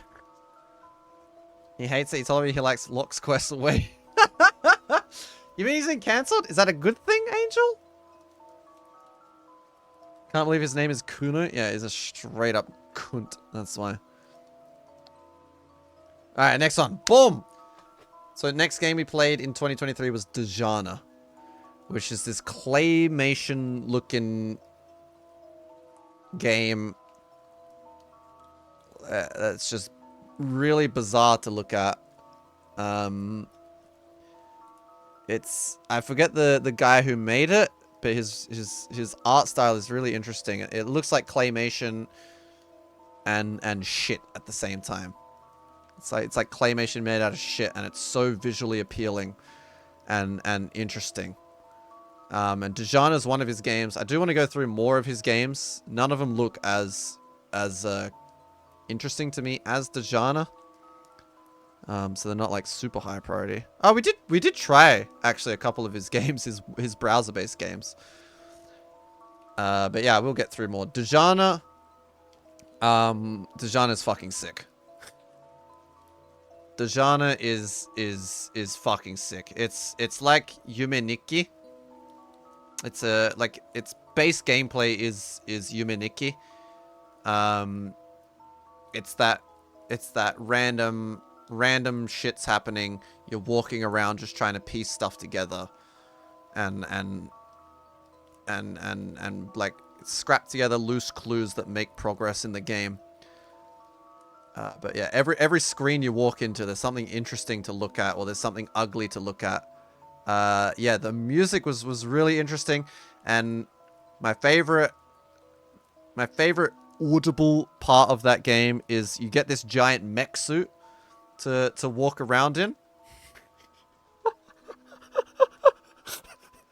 You get this giant mech suit to walk around in, and the mech suit makes this with every footstep. It's playing like it's playing a song bass. It's like you are the instrument walking around this mech suit. Something about that was just so fun. But what took me by surprise by Dejana is it's actually got quite a beautiful anti-war plot behind it all. It's like random it's like a random like interesting set piece game of just random fucking like fever dreams mushed together. So it's an interesting kind of like thing like that. But tying it all together is this loose like kind of like anti-war, occupation narrative, and you're playing as this lady just looking for her daughter. I think it was separated from because of occupying soldiers. You're just looking for clues for your family, basically. You're looking for your family. And yeah, it had this really sweet message to it, and I can always get behind an anti-war message, even if it's cliche or whatever. It's just yeah, it's really good. It's really good. If you like if one of the reasons you like Metal Gear Solid is because it's anti-war, or if the reason you like, I don't know, Nobby Fires on the Plane is because of its anti-war stuff. Yeah, I don't know. Dejana is just a fucking sick game. It's fucking sick, and I think they balanced Yume Nikki-ness better than Yume Nikki itself. Dejana is easy. Yume Nikki is like really hard to get through, and it's a bit too obscure at points. which I think helped Yumeniki get its level of notoriety and that it did. Dejana's not as obscure in like puzzle solutions as Yumeniki. Dejana, it feels good to work things out. It doesn't feel like you just accidentally stumbled into the correct solution. So the pacing of the game is really good. Dejana's pacing's really good in that. So far, it's the best Yumeniki style game that I've played. I think it's fucking sick. I think it's fucking sick. Yo, Tiny Asparagus! Hey, how's it going? I went downstairs and my headphones disconnected and reconnected and unpaused all my muted and paused stuff, so I thought you were having an emergency or something.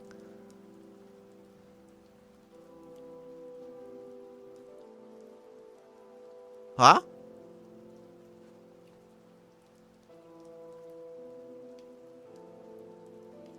Oxenfree 2 is what I played next. And Oxenfree 2, it's a Metal Gear Solid 2 for me. It's probably a better game than a yeah. But just because of how much I loved Oxenfree 1, 2 didn't reach the same highs and was a little disappointing. My favorite part of Oxenfree 2 was the end of the game when it links back to Oxenfree 1. I don't know what it was about Oxenfree 2. It didn't really expand any of the puzzle solutions, like the way to solve puzzles. There's no real new gameplay elements, which would have been fine. Like, I didn't need any of that, but it also didn't have as compelling of a cast or writing as the first game. And all the, like, kind of twists and mysteries of Oxenfree 2, I'd already gotten used to them in Oxenfree 1. Like, the twist of Oxenfree 1, the real thing that's compelling of Oxenfree 1 is you don't know what the real threat is. It's kind of like a Silent Hill 4 where you just dropped in it and you don't really understand, like, what the horror of this place is or what the threat of this place is. But Oxenfree 2, you already know going into it. Which, again, is fine. It's not a bad thing on its own, but the game didn't do anything super new with that. So it didn't... I don't know. There was nothing to like super look forward to. The ending hour of Oxenfree 2, sick. Because it did I really like how it tied back into Oxenfree 1. That part alone, fucking sick. Just release that final segment as a DLC for Oxenfree 1 or something. That's what it kind of felt like. But yeah, Oxenfree 2, there's nothing wrong with it. It's not a bad game. It just did not live up to my hopes, is all. Really good game, worth your time, and you can play it if you already have a Netflix subscription online. I think you can play it through the same thing that you watch TV with. But it's on every platform as well. Hey Kent, what's up Kent? How's it going? We're just going through a tier list of all the games I played in 2023. Oxenfree is good for a single playthrough. Hey, did you get tired of doing it over and over? I think the silent playthrough of Oxenfree, though I haven't done it myself, like that's interesting at least. Like it's kind of funny. It's a funny one, but yeah, doing it for 4 times. Like I think like the real appeal of Oxenfree 1 is the unknowing. It's yeah. Once you know, there's not much. There's not much to do. Like the gameplay doesn't do anything super exciting. I love the soundtrack of Oxenfree though. That Oxenfree Epiphany Fields is a song in Oxenfree. I listen to that all the time, and I I randomly just sing lyrics over it as well in my car. Like you know how like I don't know rappers will just start like freestyle rapping over like beats and stuff. I do that with Epiphany Fields and Oxenfree. I just always sing over it. It doesn't have lyrics or a melody. I just love that song. Good morning, Tiny. Good morning. You have Oxenfree? Oxenfree 1 is really good, Tiny. It's a really well written game. I love Oxenfree.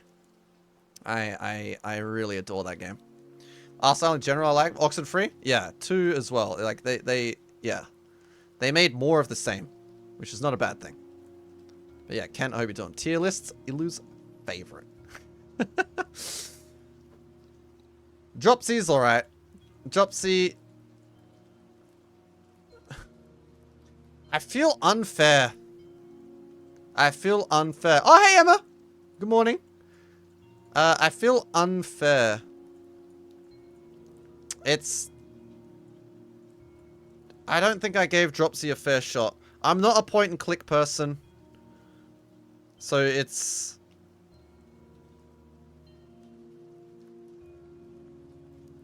I don't know. It's alright. Dropsy's alright.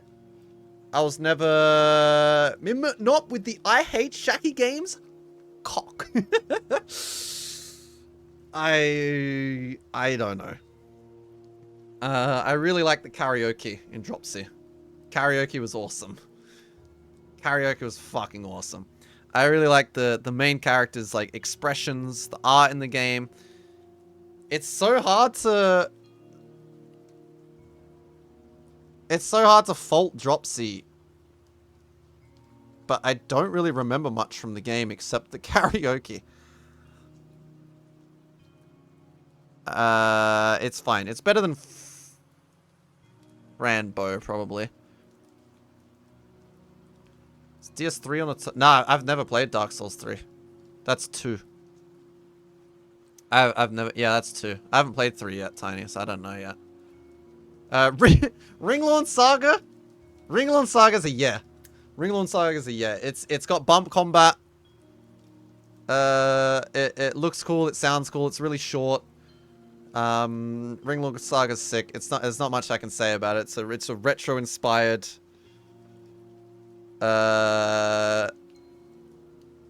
like action RPG thing. It's just really cool. It's really cool. It doesn't do anything to write home about or anything to like push it onto anyone. Like, I wouldn't yell at anyone like, dude, you have to play Ringlorn Saga. But if you do play Ringlorn Saga, you're guaranteed to have a good time. Like, it's really good. Ringlorn Saga, sick. Every time he says Fran Bo, my brain thinks Rambo. I'm terrified for when Space Marines finally lands on the way. Yeah, we'll see. Hope everyone's doing it. It's a Friday, Emma. I could not be doing better. Oh, hey, Russell. Resident Evil 2. Resident Evil 2 is a funny one. I started Resident Evil 2. And then I kind of soft locked myself with my save. I used all my herbs up. And couldn't get past the setting in the game. So I stopped playing the game for 2 months. And then I came back during the charity event, which we raised, what was it, like $2,300 for charity or whatever, which was fucking insane. And as soon as I got out of the police station, I started having actual fun with the game. Police station is like Silent Hill 4. It's so crushing, but it didn't do anything compelling story-wise. Silent Hill 4 was crushing me, but I was so compelled to see what the fuck was going on. Resident Evil 2, I don't like any of the characters. I do not care. It's so hard for me to care about these like action hero characters. I think that's why I don't really connect with Resident Evil at all, because it just feels like an action hero horror game. I don't care about any of the characters, but we're talking about the PlayStation 1 version as well as what I played. The fucking camera angles, bro. The fucking camera angles. Bro, the camera angles. Resident Evil 2 is sick. Resident Evil 2 is sick. The fucking camera angles, bro. The ending sequence, bro. The timed ending, bro. The ending to that game, sick. So sick. The spiders in that game, fucking awful. Oh my god. They scared the hell out of me. That's an unexpected outcome. All I need, Dick Dog, is just one thing in a game to be, like, super standing out. And I can forgive so many things in a game. I can forgive so many things in a game. Silent Hill 4. Right?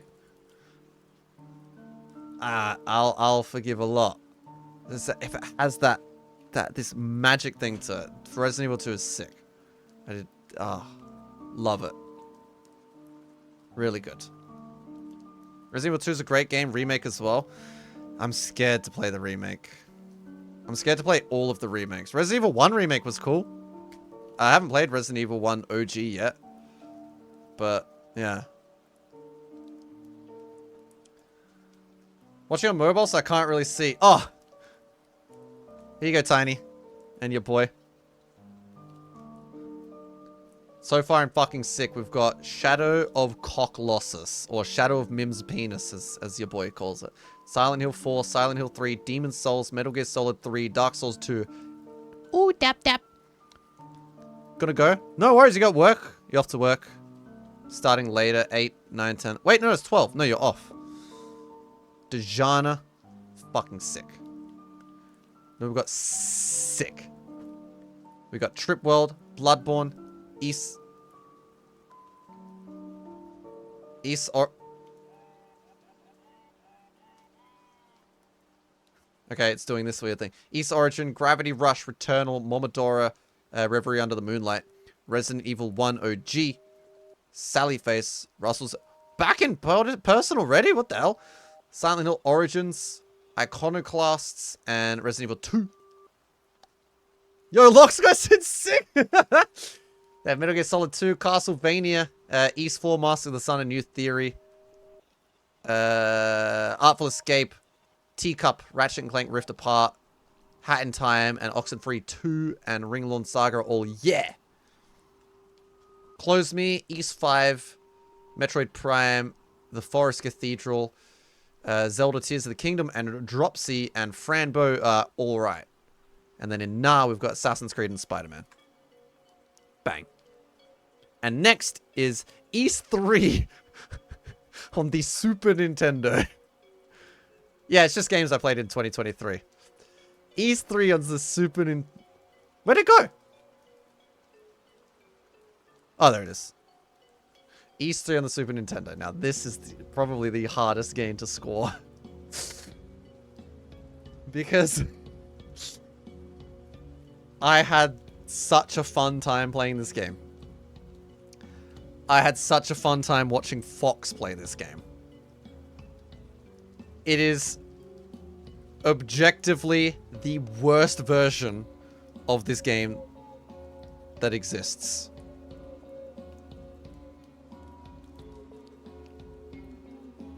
It is possibly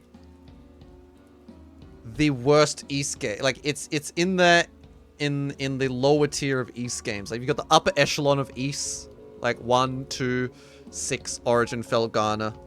You've got the mid tier echelon of East. You know, your East 7. Your East 8, I guess. And then you've got the East 3 that everybody hates. But look, oh, this is the hardest game. TurboGrafx is sick. The remake is fucking sick. Look. And then you've got our inbuilt rivalry with Fox. The East 3 on the Super Nintendo sucks.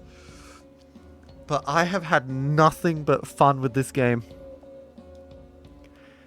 And it's objectively such a shit version of a game that's not even that great to begin with. It's very badly balanced. But this game is sick. I have had nothing but a sick time with this game. What makes it worse? The hitboxes are busted. The pacing of the game is fucking awful. You will one-shot an enemy. You'll go to the next screen. You get one shot by that enemy. So you have to go back to the other screen. And literally literally grind in one spot for 10 minutes before you can even like properly survive and damage the next area. It's so badly balanced. It's really bad. I don't think they play tested Ys 3. There's an item in Ys 3 Super Nintendo. Eleanor Stoddard! There's an item in Ys 3 which costs 50,000 money. It's this late game item. And what it does is when you die, you revive. In Ys 3, the item exists, but they forgot to program the item into the game. So you can buy the item, but they forgot to program it, so it literally does nothing. This like I don't think they play tested the game fully. The last boss is also kind of busted. The hitbox is so stupid. Like everyone complains about Dark Souls 2 hitboxes. Get over yourself, you fucking idiot. Get the fuck over yourself. Play Ys 3 on the Super Nintendo. But fuck me, the game is just... the game is so fun. Fox, that reminds me of a raid message I sent a T to... Josie! The fucking turbo graphics. That raid message was sick. Oh, look. I've had nothing but fun times with Ys 3. Look, it's sick. Oh, 2 remakes on PlayStation Plus? Fucking, are you kidding me? I just bought it, Elucent. I just bought it on the Christmas sales. It was only like $6 anyway, so it doesn't really matter. But yeah, I just bought Resident Evil 2 and 3 remakes on the Christmas sales. If you put it below fucking sick, unfollow. Cleric beer! Yeah, the game is so good that it on my sick t-shirt with all the in-jokes on the sleeve, 2 jokes are literally related to Fox's playthrough of Ys 3 on the Super Nintendo. Like that's how special Ys 3 on the Super Nintendo is. It's such a shit game. Alright, let's move on. Joshua's motherfucking legs.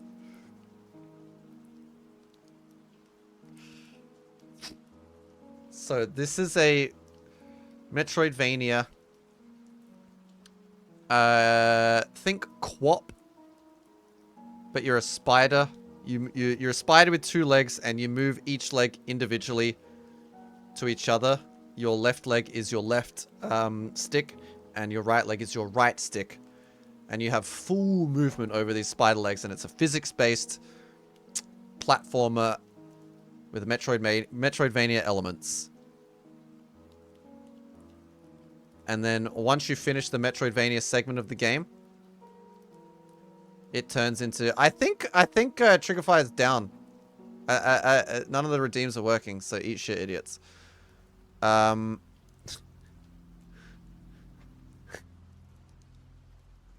you finish the Metroidvania segment, it becomes an endless climber. I've spent 80 hours with the game so far, 90 hours with the game so far, and I still haven't managed to beat the endless climber part of it. As I was playing the game, I met the developer, not in person, but developer came in chat. Befriended the developer, and I said I said some suggestions to the developer. I wake up the next morning, I have a DM from the developer saying check your Steam. The game had been updated. He put my suggestions into the game within like 8 hours of me suggesting them. I have such a deep personal connection to this game, Joshua's Legs. The last 3 updates to the game are literally all because of things I've talked to the developer about. I added accessibility options to the game. Well, I didn't add them, but my suggestion, now there are accessibility options in the game. There's fast travel in the game. We rebalanced the... I say we like I'm involved in this, but I suggested ways to rebalance the signs in the game and stuff like that. And I don't know, this developer hasn't really worked in a team before because he just listened to what I said and was like, okay, good idea. Bro thinks he made the game. Yeah, I literally think I did. it's full of penis jokes. Half the game is a giant, like half of this game exists just to be a big penis joke. Joshua's Legs is fucking sick. Joshua's Legs is fucking sick. You have to play Joshua's Legs. I don't think it's better than DAP. It's better than Dejana, I would say. It's fucking sick. It's really cool. Everyone that played it, everyone that I got to play it has appreciated it and enjoyed it. No one has finished it in the world yet. Not even the developer has finished his own game. He's tested like the individual segments, but he's never played the game from start and finished it to the end. He's not even the developer has finished his own game. He changed the leg color. He added fast traveling. He tied the fast traveling to the item. Because there's this item that you get in the game and it doesn't really do anything. I said, why don't you program in fast traveling and tie it to that item? Because it's the perfect time to get fast traveling as well. Because it's the last item you get in the game. And it just does nothing. And I'm not in the credits. My fingers are crossed that I get added into the game as an Easter egg somewhere. That would mean the world to me. But I'm not going to ask him outright. If it happens, it happens. If it doesn't, it's whatever. I've still played this sick game. Like, that's the real reward, is playing Joshua's Legs. I was basically the QA tester. Yeah, for free. And, I don't know. Joshua's Legs. It's really something special. And, yeah. Words can't describe it. And now, the game was a big failure. No one bought the game. No one cares about the game. So it goes on sale for $1.50. I don't know how often it's going to put it on sale. But yeah, I think 80% off is the new sale price is settled on. So I'm guessing every Steam sale from now it's going to go 80% off. So yeah, buy it if it's on sale. Buy it. It's just worth it. It's really good. Real reward is the friend you made along the way. I mean, we don't talk we don't talk anymore. Since I stopped playing Joshua's Legs. But yeah.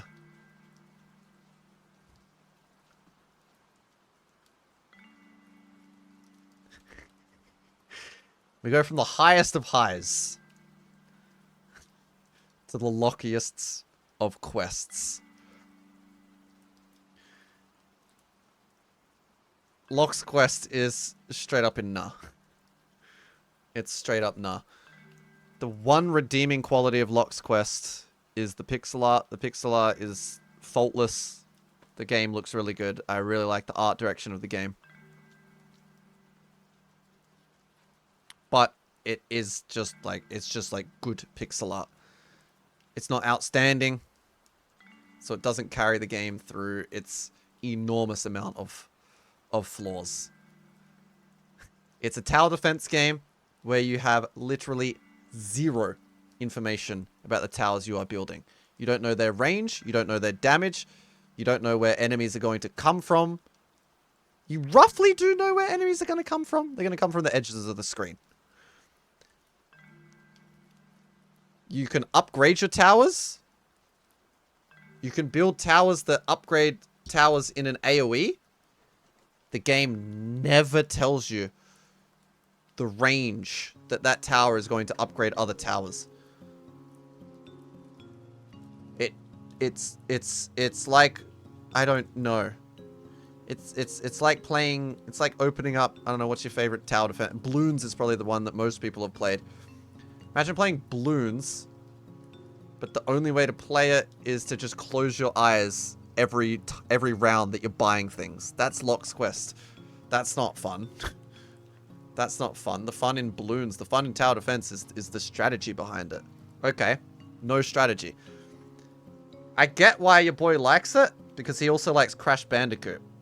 Crash Bandicoot is a game where you have to fail before you work out what to do. Which isn't always a bad thing, but it's bad in this, because you gotta sit in that fucking round for 5 minutes. Ugh. Ugh, Locke's Quest is not a good game.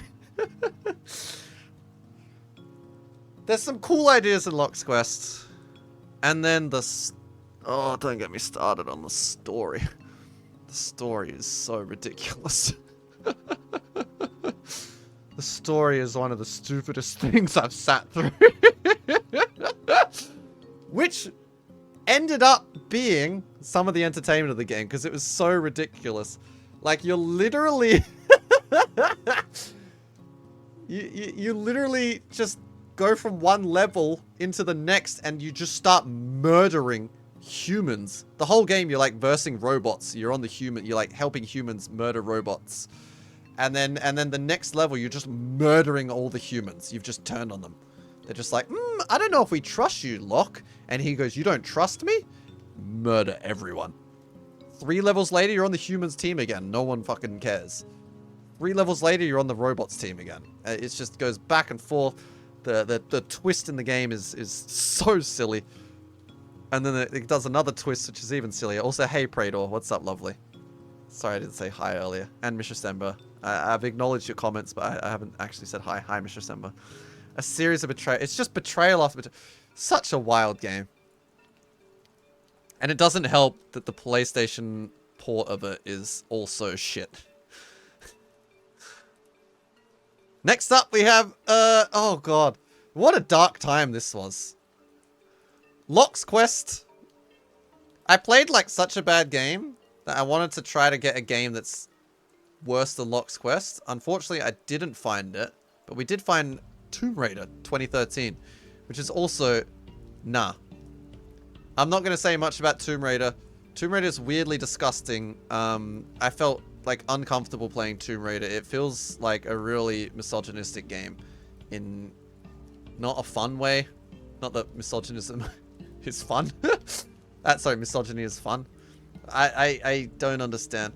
The final 30 minutes of Tomb Raider, pretty cool. Add some cool action sequences at the end. Which were pretty cool. But I don't know. It's just it's a boring game, and it's just made me uncomfortable as well as being boring. There's not much to redeem Tomb Raider. Yeah, I'm done talking about it. It's so boring. Halo Combat Evolved. Mim, not with having fun with misogyny? Oh no. Fuck off, fucks. Halo. Also, hey, Cat. Hey, Cat, look at this. Silent Hill 4. Fucking sick. It's up there with the best of the best. Halo Combat Evolved. It's alright. It's alright. It's alright. I don't know. It's a mid-tier first-person shooter game. I like the grunt design a lot. I like the music. The first third of the game is alright.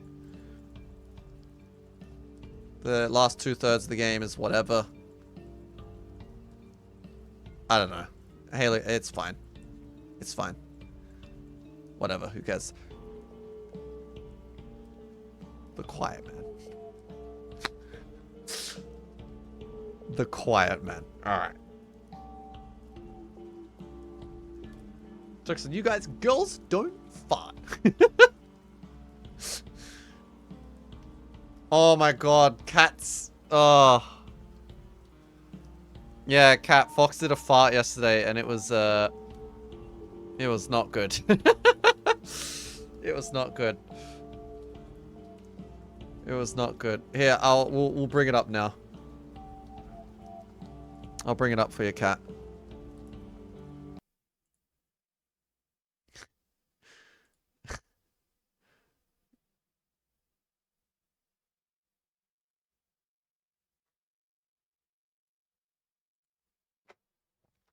Why the fuck is Eric?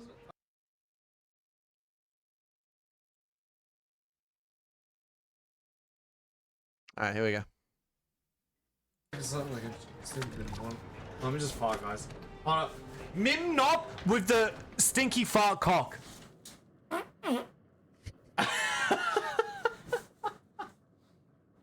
anyone hear that? Why the fuck? Did anyone hear that? It was too audible. It was too audible. Look how little effort your boy put in to dodge the fart. Okay, let's 0.25 times speed instant replay this. Stinky fart cock.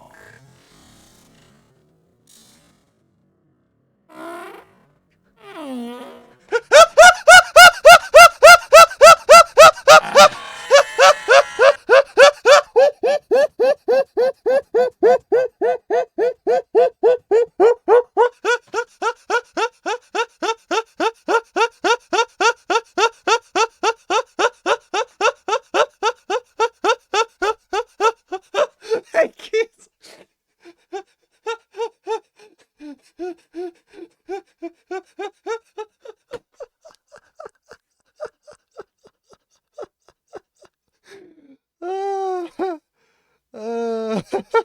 Poor Lucy has to use it. That's what I was thinking, cat.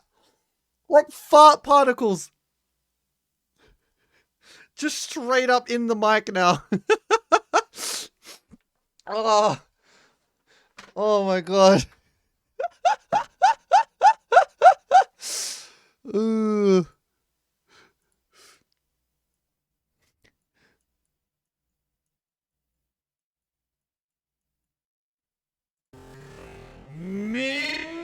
No, with the stinky fart cock.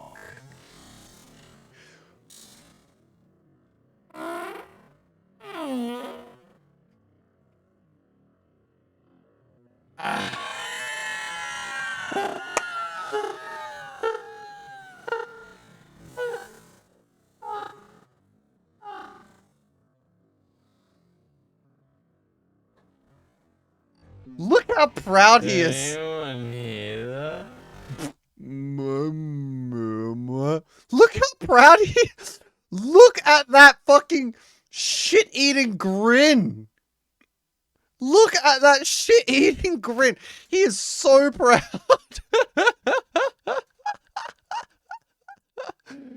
Oh.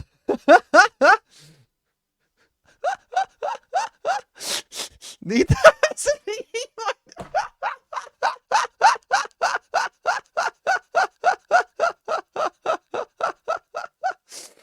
Proud like a father. Yeah, proud of his baby. Shit dispensing grin. Oh. Oh. Fuck it hell.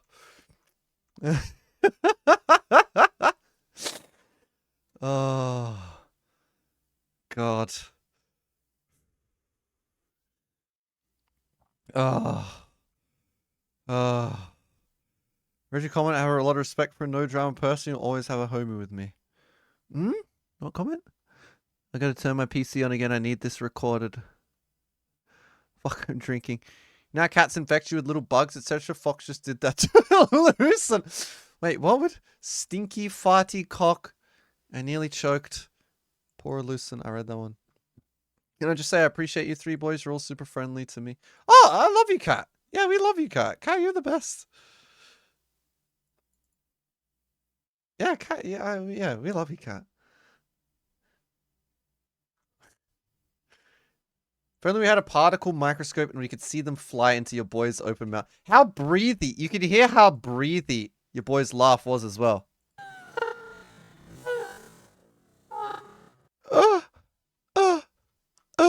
That's a lot of oxygen. Fart gas-filled oxygen. Going into the throat there.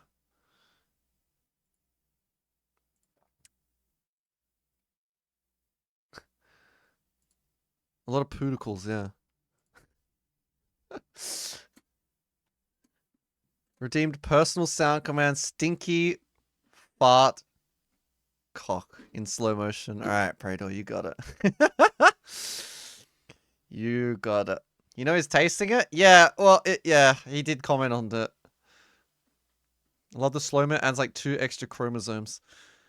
Yeah, putting things in 0.25 just unlocks an extra level of comedy to things. Speaking of unlocking an extra level of comedy to things, The Quiet Man is one of the most fun games I've ever fucking played.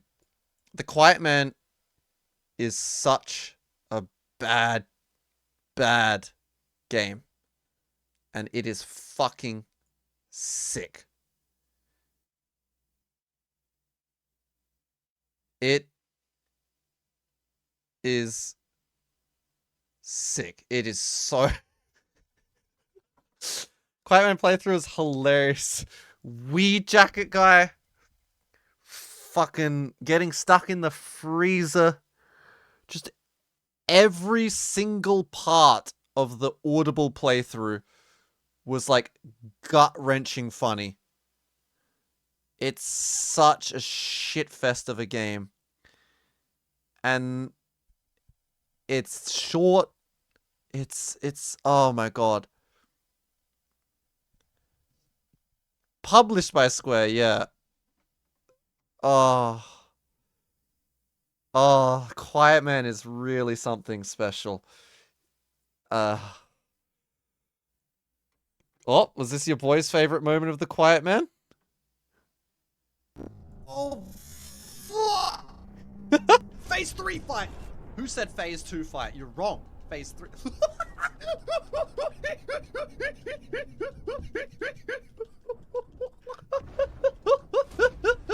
Oh, no, no, no, no, no, no, no, no, no, no, no, no, no, no, no. Except it has no effect. Oh, fuck! Phase 3 fight! Who said Phase 2 fight? You're... I know I talked shit about the East 3 SNES hitboxes earlier. Quiet Man makes less sense than East 3 on the Super Nintendo. Oh. Phase 3.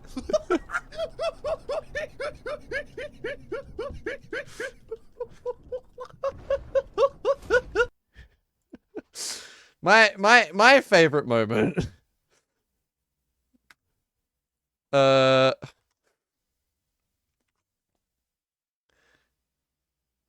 My favorite moment is oh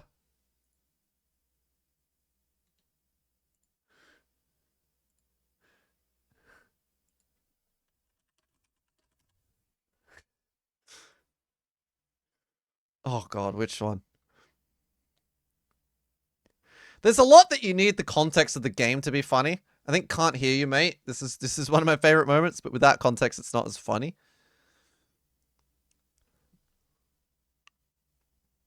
It's Weed Jacket Guy, which is also funny with context. There was this one character in The Quiet Man that you keep kicking his absolute fucking ass, but he just keeps reappearing, and he has no personality or real character to him, but he's a main character. He just keeps coming, and his only like quality is he wears a jacket that has weed on it.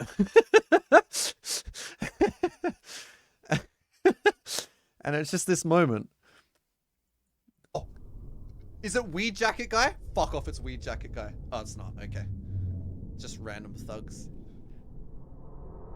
It's Weed Jacket Guy.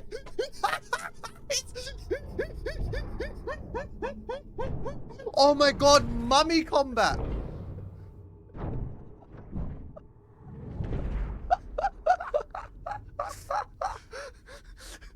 Oh. Is it Weed Jacket Guy? Fuck off, it's Weed Jacket Guy. Oh, it's not. Okay. The disappointment and then the slow reveal. It's a Weed Jacket Guy.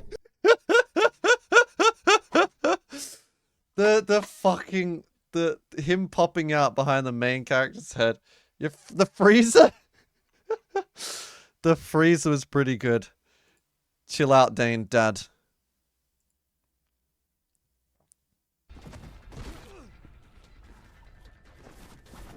What the fuck? I'm trapped in the fridge! I'm trapped in the fridge! Oh, what's happening? You want Shaq play this and easy for you to lip read?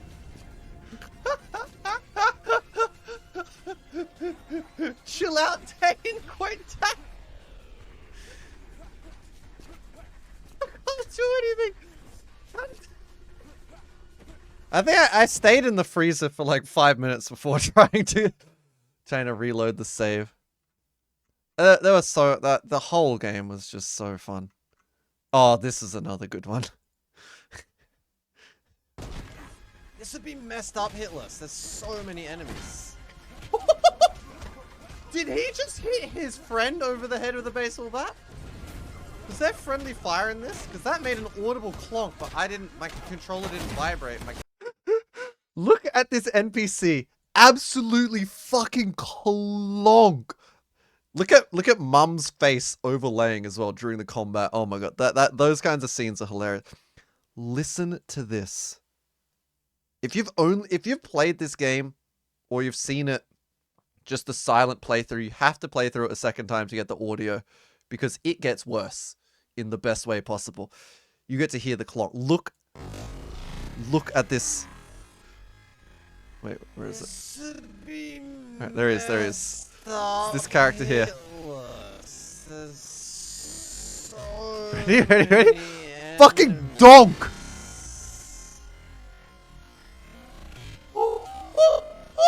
So many enemies. Gosh.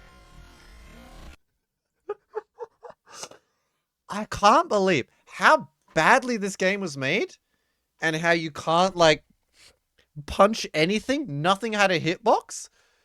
The enemy so perfectly hit another enemy over the head. Like, this would be messed up hit list. There's so many enemies. And it reacted. Like, he went further into the wall. Like, what the fuck? What the fuck? Like, that's such perfect hitboxes there. At the same time that the enemy is clipping through the wall and shit and being bad hitboxer. He's so perfectly hit his friend over the head. Is that Hot Mum or Action Mum? That's Hot Mum, I think. Yeah, that's Hot Mum. That's not Action Mum, that's Hot Mum. What is it about you and other people's mums on screen? Yeah. Also, this is my favorite clip. Oh, that's probably my favorite clip of the year as well, Dick Dog. Completely off topic. But Iconoclast is on this list. So fuck it. Zoo? Kazoo? Yo, Kazoo, what's up, Kazoo? How's it going, dude? Yeah, good, thanks. I didn't even ask how you were, I don't think. I don't care. You're bold of you to assume I care how you are. Or did I ask how you were? I don't even fucking know. That is... yeah,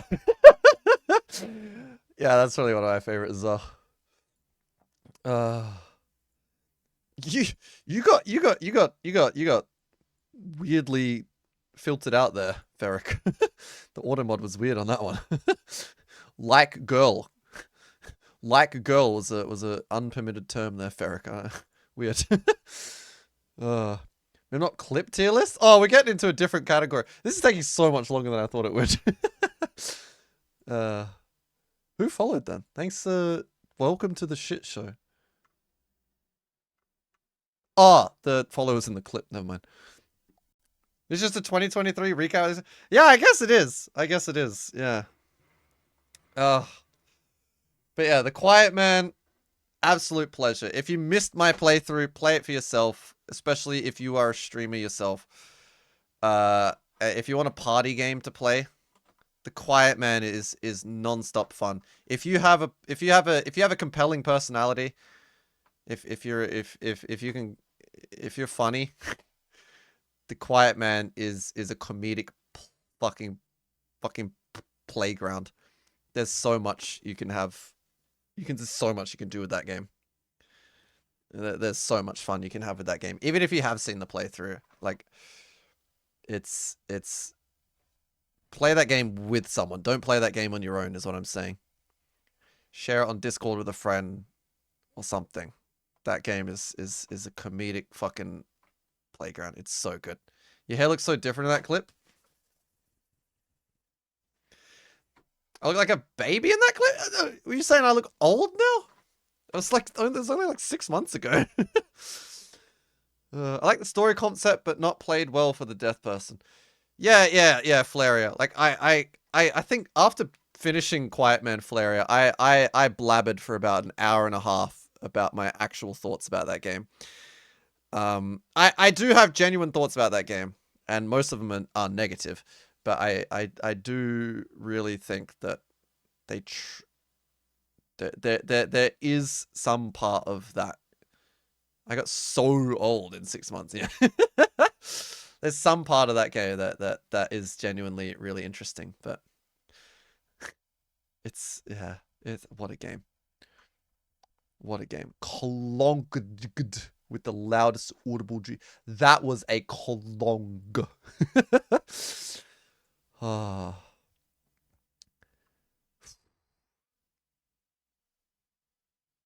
I just ran. Wait. What did you just read? What did Percy say? You know what I mean, Prador? Can't fake perfection, so I know you don't mean you're fixed.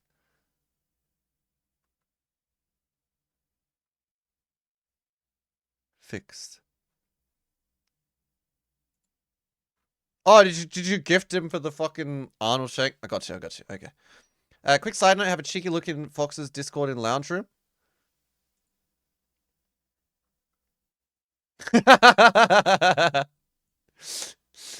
Of course. You got the shit-eating fucking I'm proud of my fart grin.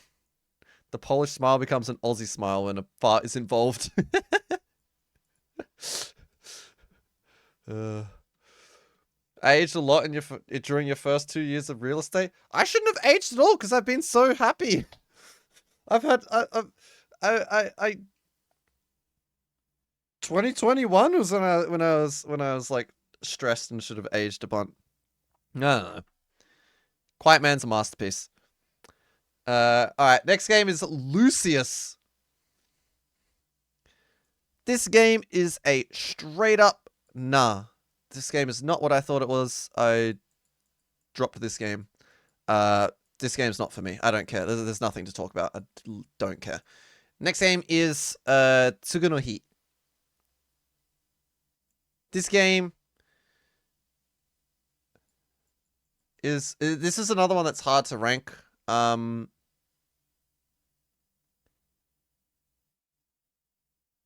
This one's really hard to rank.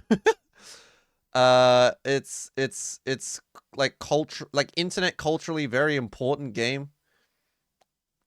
And it's really cool. It's the third game.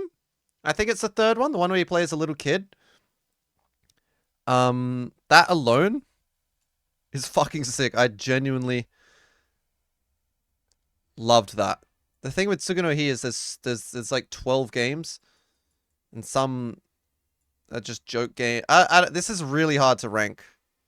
I'm just gonna put it in yeah. Tsugu no Hi's high is very very high. It's a Japanese. It's kind of like Nico culture video game. It's very Nico kind of like. It's popular in like the Nico communities. You literally just walk from the right of screen to the left. There's no real gameplay to it at all. It's just really cool looking. It's got cheap, stupid jump scares like Ao Oni kind of stuff. If you like Ao Oni, you'll love Tsugu no Hi. It's really dumb. It's just internet meme kind of stuff. But the third game,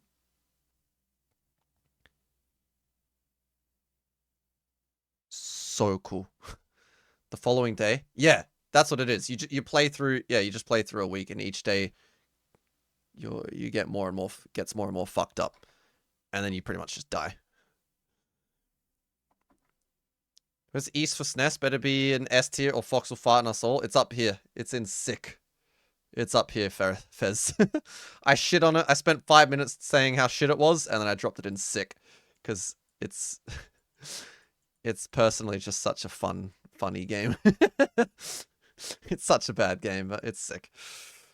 Yeah, Tsugu no Hi is... It's hard to talk about this game. It's really interesting. There's still some that I haven't played all the joke ones yet. There's a lot of there's joke versions. That cat emote that Mocha sent earlier, that's from Tsugu no Hi. Just the whole game is just made to be a joke. Yeah. It's cool. If you're interested in Japanese internet culture, it is a must play. An absolute must play. Cuz it's Ao Oni. It's Ao Oni. Right? If you're a weeb, idiot, loser, this is a must play. All right, next game is Metal Gear Solid Peace Walker on the PSP. This game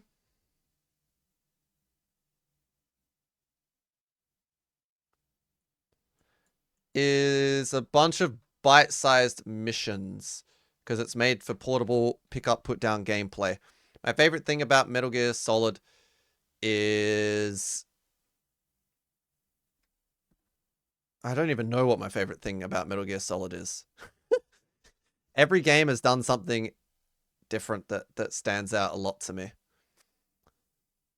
Peace Walker is the first Metal Gear Solid game that's fun from a pure gameplay perspective. 1, 2, 3, it's not the gameplay that's fun, it's just other parts of the game that are like that make it fun. The gameplay plays into parts of like 1, 2, and 3 that make it interesting, but it's Peace Walker. It's similar to Silent Hill Origins, where Silent Hill Origins is also fun just to play, like just the combat and how fun that like action just to play through it. Silent Hill Origins is the first Silent Hill game that's genuinely fun. Metal Gear Solid Peace Walker is the first Metal Gear Solid game that is just fun in and of its own.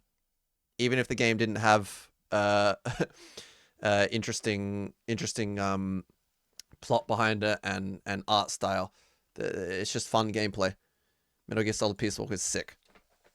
It's really good. It doesn't do anything as exciting as 1 or 3, but it's non-stop fun from start to finish. I didn't like 100% it. There's a bunch of side missions and stuff, which look like a pain to get through. But base game's sick. Boss fights are really stressful as well. I really liked how stressful the boss fights were. You see there's a pattern here. I like feeling stressed out in games. Not Dejana, sorry. DAP. Right? DAP, it's very stressful.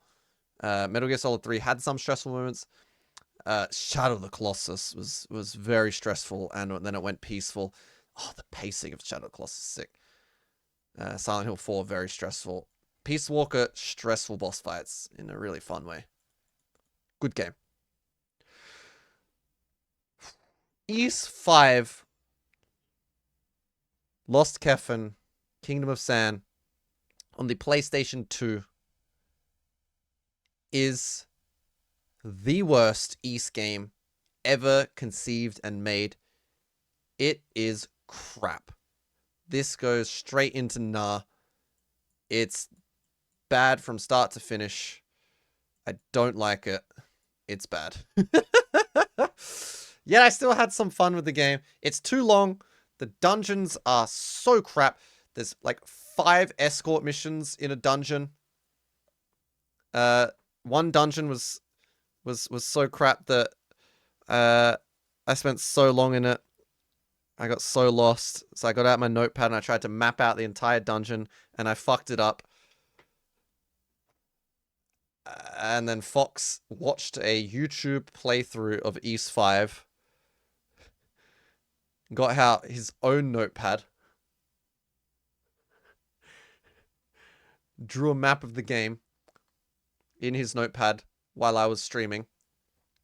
Then DM'd me a picture of his notepad. So I opened up my DMs and I had a picture from Fox's mobile phone of his notepad, of him drawing a map, of watching a YouTube video of Ys 5 as I was playing Ys 5, and I got through the dungeon. And it's all because I missed one door, but Fox didn't miss that door. And it turns out I was this like far away from ending the dungeon for the last like 2 hours, and I was at my wit's end. And it was all because I just missed a single door. And Fox saw that door and had it on the map. And I was like, wait, why is your map different to mine? What is that? And I solved it instantly. But yeah, Ys 5 is crap. Which is such a disappointment because Ys 4 improved on it. Whereas Ys 5 on the Super Nintendo, it's not a good game. It's not a great game, it's fine. Ys 5 somehow got worse. Whereas Ys 4 PS2, they made it better. Ys 5 is about twice as long because they just increased the amount of dungeons and every dungeon is the exact same. It's Shit game. Anyway, let's go on. Gregory Horror Show.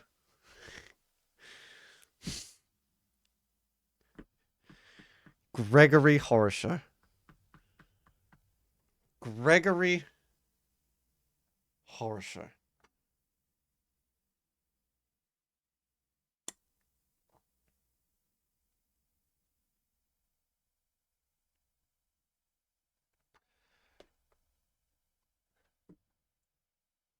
Gregory Horror Show is a yeah. Gregory Horror Show is yeah. It's good. I like Gregory Horror Show. I like the camera angles. It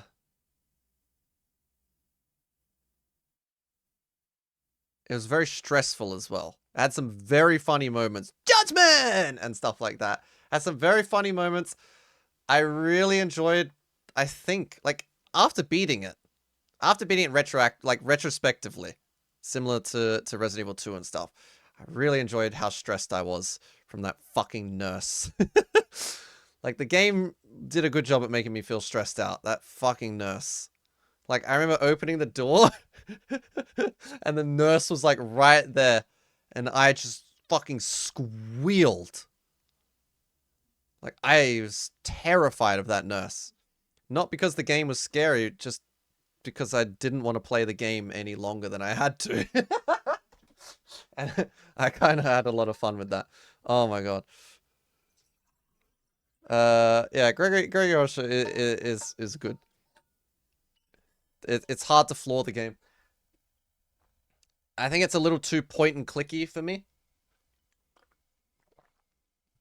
But it's kind of like Metroid Prime. I can see every aspect of that game was created like well. It's a well-made game. It's not for me. Gregory Horror Show is a bit more for me. There's more that I could appreciate from it, but didn't click with me. It's like Hat in Time, I guess. Like it's hard to flaw. Like I can't fault the game. Gregory Horror Show. There's not much I can fault about the game. Just yeah. Final boss fight was fun. Cool game. Very interesting game. And it's unique as hell. I've not played a fucking game that is like Gregory Horror Show at all. It's super unique. And everyone that came in was like, is this Roblox? That was also hilarious. Yo, what's up, Walnut? How's it going? We're just going through games I played in 2023, and it's taken me way longer than I thought. I'm a bigger gas bagger than I realized. Silent Hill Homecoming is sick. Silent Hill Homecoming is sick. What a sick game. So you've got an American-made Silent Hill. We went from 4 Japanese games in a row to a UK-made game. And the UK-made game, Silent Hill Origin, captured the essence of Silent Hill so well. And just made it like a portable version of Silent Hill. Fucking sick. Silent Hill Homecoming took Silent Hill, and then they took an action-packed American horror game, and they kind of mushed them together, which sounds bad. But I don't know what it is about Silent Hill Homecoming. They nailed the enemy design. The original enemy design and stuff in Silent Hill Homecoming was so cool. The environments were so interesting that at parts it felt like a dumb, like over the shoulder kind of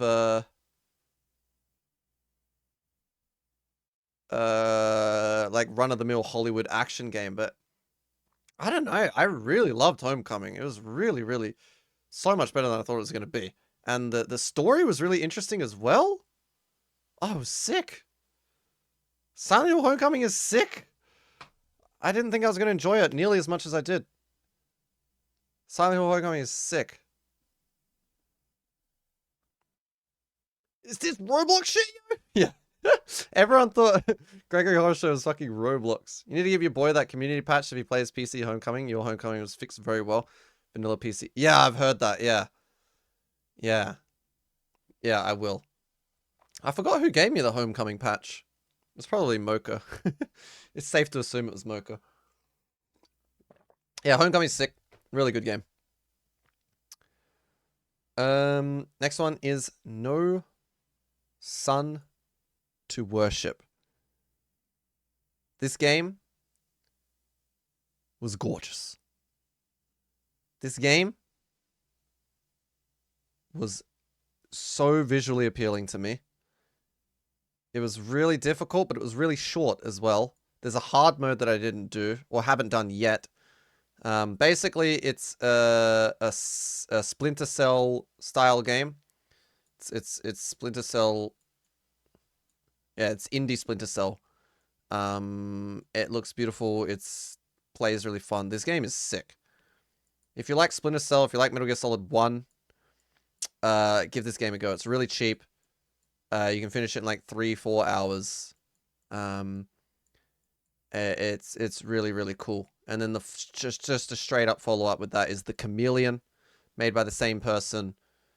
This game is also sick. The Chameleon is... What's The Chameleon like? It's like PS1 aesthetic. They're both like PS1 aesthetic games. The Chameleon is... You're basically One Punch Man. Not that I've read or watched One Punch, but everything you can kill in one punch. And it's just this... They're just both gorgeous games. The soundtracks were sick. I finished them both in one night. Like, they're really short games. They're the perfect length. The Chameleon did a really good job. It did that Katamari Damacy thing where the game just keeps getting more and more interesting, and then it ends before you start to even realize that you're playing the game. That doesn't make sense. You never get tired of playing the Chameleon. It was a really good, really cool game. Both these are sick. Absolutely sick games. Check them out. They're really cheap. They're really short. If you like Splinter Cell, No Sun to Worship. If you just like PS1 cool aesthetics, Chameleon. 2 hours to play. Fucking sick.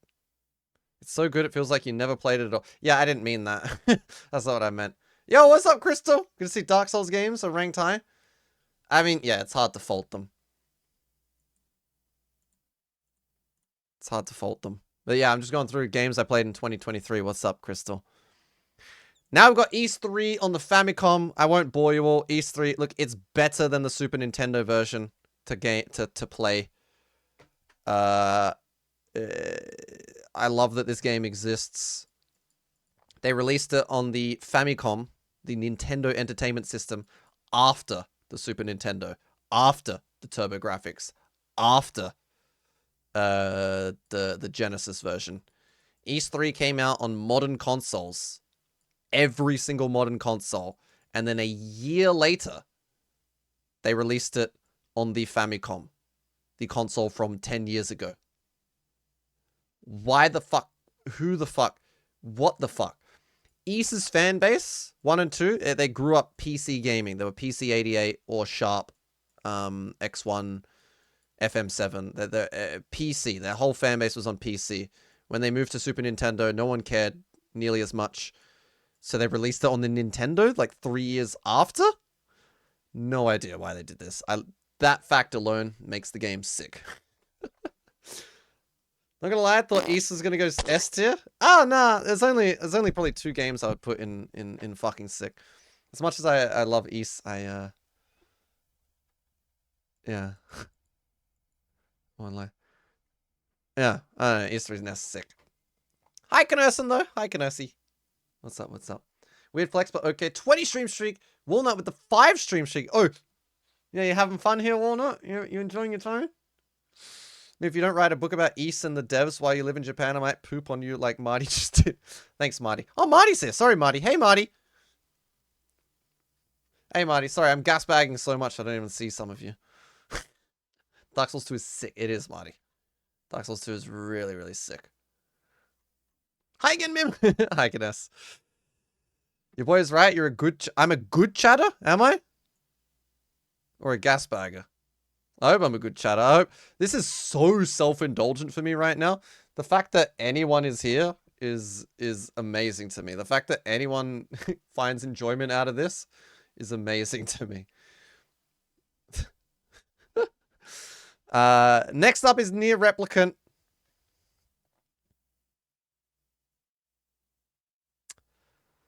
I haven't finished this game yet, so I'm going to judge it based on what I've played so far. I don't think it deserves to sit on the same tier as Assassin's Creed and Spider-Man and these games here. These games are genuinely crap. Near Replicant, so far, it's alright. It's an alright game. It might even be a yeah. It's not a yeah. It's alright. Near Replicant is alright.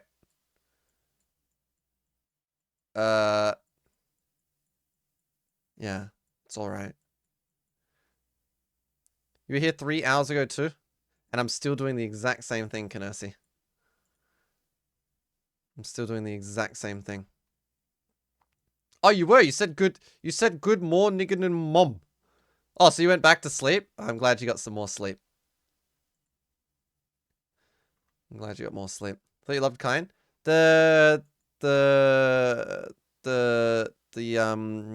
girl that had like no clothes on. Yeah, her character was sick. Her outfit is fucking stupid. But yeah, I love all her voice lines and stuff. Oh wait, no. The fucking no. Her voice, yeah. Every scene she's in was fun. The visual novel section was sick, but so far the game over, it's all right. I don't know. It's all right. It's fine. It's fine. I still have B, C, D, E, F to get through. We'll see what happens. Next one is East 10 Nordics.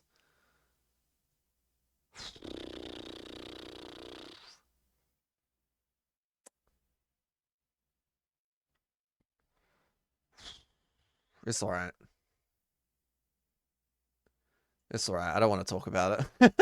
I don't want to talk about it. It's all right. East 10. East 10. It starts promising. It starts like it looked like it was going to go in an interesting direction. The first few hours of the game, I was like, "Oh, this is cool." They're departing a bit from East 8. Shut the fuck up, Jersey. They're departing from East 8 a bit. They're changing it. They've mixed up the gameplay. This is going to get good. The game did not change from hour 3 to hour 50. It was the exact same fucking game. And it was so disappointing. But, like King said, it's East. It's East. The music is freaking sick. And if you really gel with that first 3 hour of the game, then like I bet when this releases in English, this is gonna overtake East 8 for people's favorites, maybe. I reckon this is gonna be people's favorite, East 10. It's just not for me. I don't like these long dragged out East games. And it's so much worsely made than East 8 as well. I don't know how they made East 10 look worse than East 8, which was made for the PS Vita. It's less polished. East 8, I know Fox calls East 8 like it looks like a lazily made game. I don't think that about East 8. I think it's a cheaply made game. I think they cut corners to save money. I think East 8 is... I think they did the best they could with East 8. They filled it with some crap, and they let anime, like, trends dampen the experience of the game a bit. But East 8 still has heart. East 10 does not have... It lacks this... Martyman asked me, in what order would you rank the Wise games? Oh, you're really opening Pandora's box with that one, huh? Alright, you asked for it. Wise 1 and 2 are legends. Untouchable atop their throne. Yes! Dawn of Wise? Better than a sick camera angle at a rock concert. Yes! Ark of Napishtim. Now we're talking. Yes! Ys 3 is like that cousin who isn't invited to family dinners. And Ys 8... Let's just say it's the turd I wouldn't bother to clonk with my boot. And that's the list, don't... Me with your mainstream opinions and Steam reviews.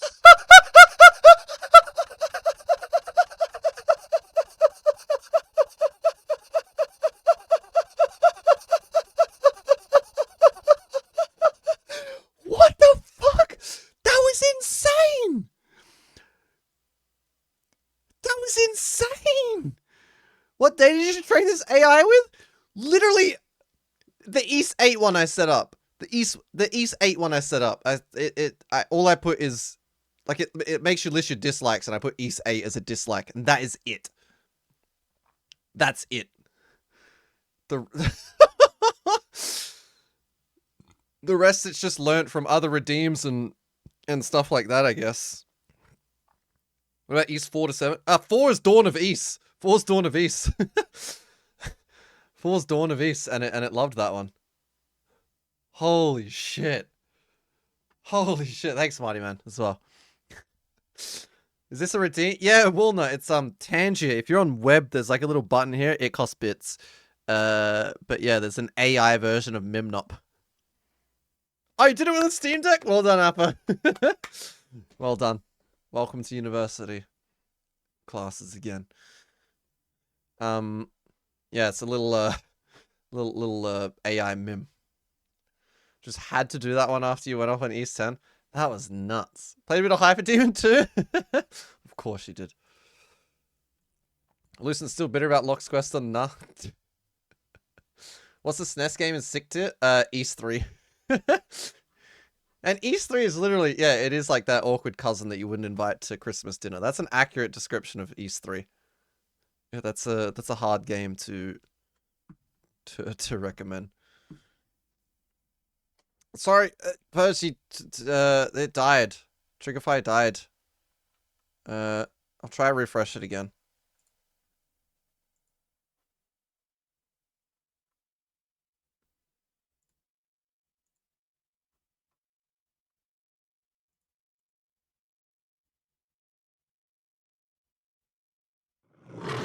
Okay, it worked this time.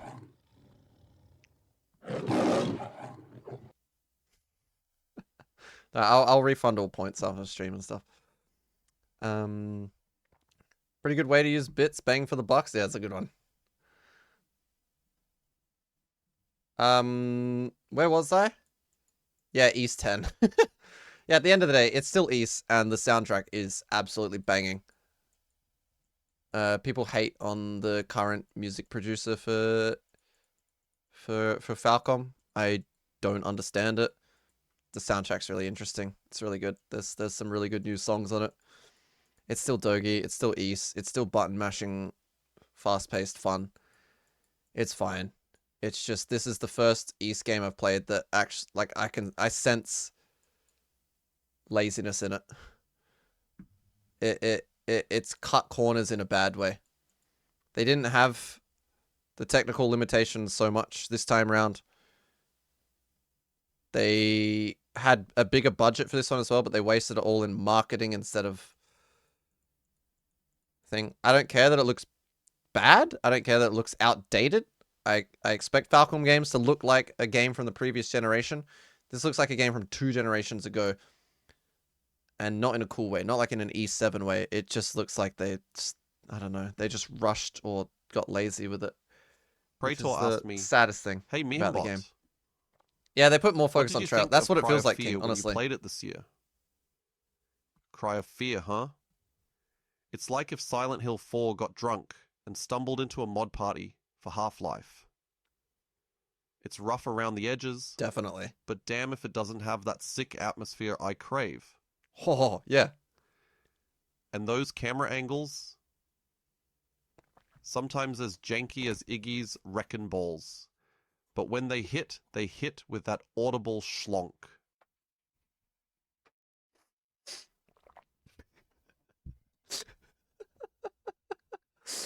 And that's all there is to say.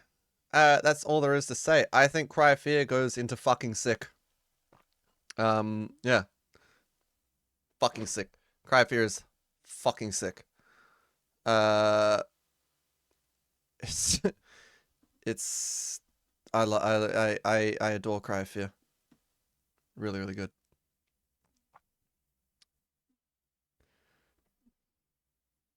Audible Schlonk is alright. Yeah. Any X Half-Life mods usually sick? Oh, I don't know about any. There's a lot of shit Sven co-op stuff. But ones that have turned into fully fledged games, yeah, definitely. Almost forgot Cry of Fear existed. That was a thing. Yeah, it's Cry of Fear is this perfect mix of like the bot said, it's janky as hell. But you know, up in my favorite games up of the year is The Quiet Man, is Joshua's Legs, which is kind of janky. Is, I guess you could stretch to say Shadow of the Colossus is a little janky. Is Dark Souls 2, which is kind of janky. I don't mind some jank.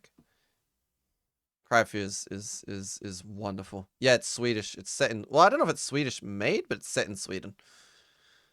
Which is really, really cool. Stanley Parable's a good one. Oh, I'd like to wait. That's not, that was Half-Life? I did not know it was Half-Life. I am the Swedish art. Yeah, Knursen, Walnut said, you know, Knursen's Swedish. Knursen went to the train station.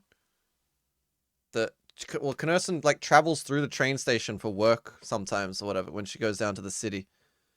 And she took a pic of the subway map in the train station. It looks exactly like Cry of Fear. It was sick. It was sick. As I was playing Cry of Fear as well. It was fucking sick. Klonoa is just straight up sick. Klonoa's sick. I really enjoyed Klonoa. Klonoa's a delight. Klonoa, I can't wait to play the other Klonoas to see how they stack up against this one. I really enjoyed Klonoa. I don't understand how the ending of Klonoa is sad, but it's still a fantastic game. And I'm someone who cries really easily. I don't get the emotional connection to Klonoa. That went a little bit over my head, especially with the reveal that poor Klonoa was trapped in there against their will. But game's sick. What a cool game. What a unique platforming mechanic. Just a wacky fucking PlayStation 1 era game. Really, really cool. Loved it. Vanquish is all right.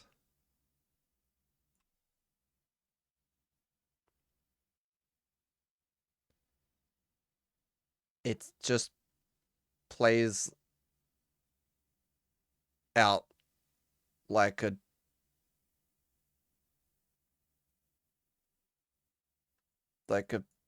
straightforward fucking American.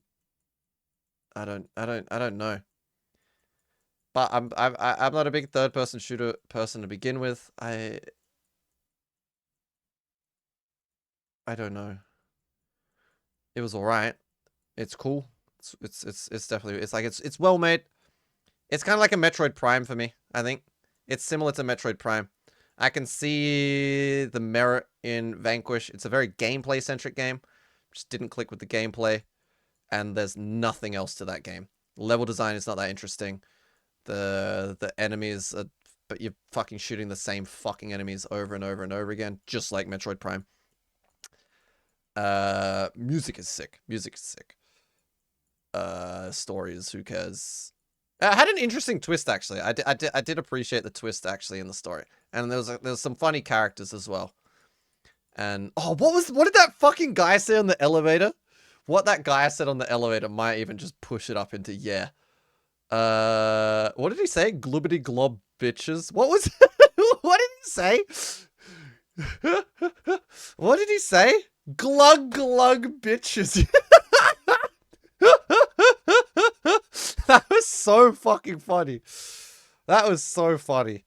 But it is a gameplay game, and it's just not the gameplay for me.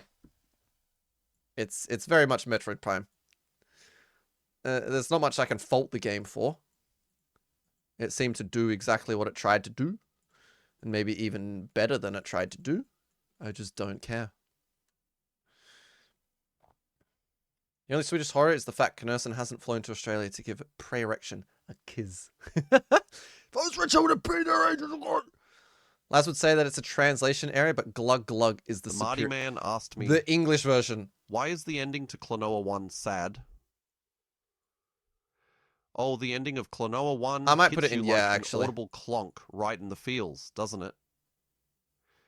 It's the kind of gut punch that leaves you reeling, because it's unexpectedly profound for what looks like a cutesy platformer. It's like finishing off a big boss with a sick camera angle in Doom, only to realize you've grown attached, and now you've got to deal with the emotional fallout. It's sick, but in a twisted, pull at your heartstrings kind of way. Okay. Okay. I get that! But right before that pull at your heartstrings, it's revealed that they tricked Klonoa to be there in the first place, and all the friends that he made in there were there because he was forced against his will. But it tries to pull on the heartstrings of you leaving your friends there. So they like cancelled each other out. For me. Still a sick game. Yeah, I might put Vanquish in, yeah. I might push Vanquish in, yeah. It didn't overstay its welcome like Metroid Prime and Dropsy and Franbo and Halo. It's definitely a league above Halo. I enjoyed the shooting more in Vanquish than in Halo. But Vanquish had the more and more funny moments. It's probably a yeah. It's definitely better. It's definitely better than... I definitely had more fun with it than any of these games, I think. We'll put it up here. Put it up here. Happy Fuckface Friday, everyone! What's up? What's up, Em? I can't believe it's been almost 4 hours. Alright, next is Off. Persian here asked me, what do you think of System Shock Remake compared to System Shock 2? Oh, we're doing this dance, huh? Look, System Shock 2 is the kind of mindfuck that turns brains into mashed potatoes. Irreplaceable. Sick to its core.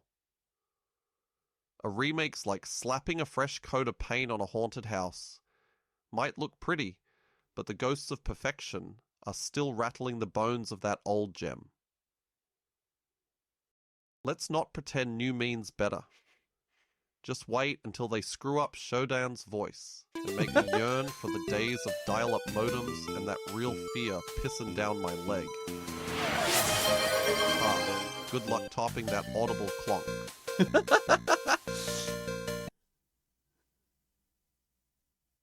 Persian here asked me, Yo, Garrett! what do you think of System Shock Remake compared to System Shock 2? They might as well take a sick camera angle of a dumpster fire and call it art. The System Shock 2 experience is like that perfect, audible schlonk of gaming. Did you actually buy it twice, Percy? Raw, terrifying, and without need for a facelift. This remake's gonna clonk up against the original like a bad sequel to Devil May Cry 2. Watch it and weep. Haha. Just kidding. You can't improve on that kind of sick. I think... Rest of my bitties. Oh, thanks, Em. What the hell? Your boy, what the fuck? What's happening? Oh, Corb's got one. Rinvello got one. Genie, A10. Wormo, Birimus, Schlot. Oh, Jared. Oh, Alex got one. Alex was in it earlier. Watto, fucking Watto, mate. And Foxy. Foxy Hounders. Really went through days of you playing that game and be like, it's okay. Wondering when it was done. How is that not overstaying? At least Halo was done in 1 day. Vanquish? I played Vanquish in 2. Vanquish took 2 days, didn't it?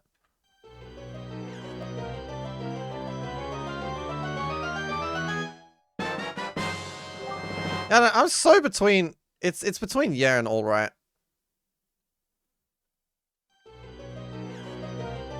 I think it only took 2 days.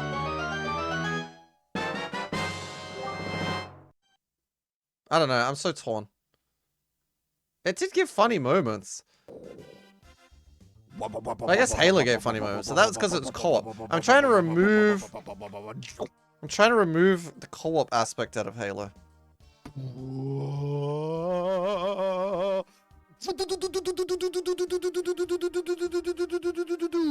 King, if Assassin's Creed, if Lucius, Praetor asked me, if Spider-Man had co-op, I'd probably what do you have think fun of if I played that System with Shock you. Remake compared to System Shock 2?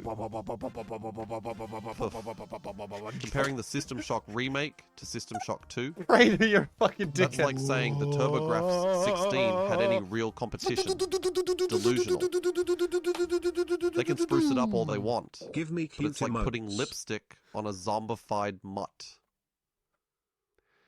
You can't capture that same audible clonk of terror with just shiny graphics. Haha, just kidding.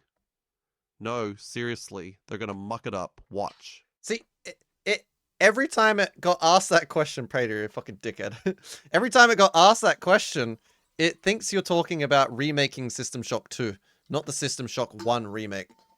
It keeps talking about the remake in a future tense, because I'm guessing the AI model is trained off of the current news, and it's not official that the System Shock 2 remake has been cancelled.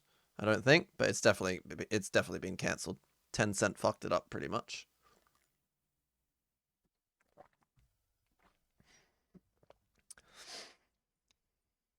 Yeah, I don't know. Glug glug bitches. Literally, no, King, I just thought of glug bitches. And that made me want to put it back up. Like, hold on. Where is... I gotta find glug bitches.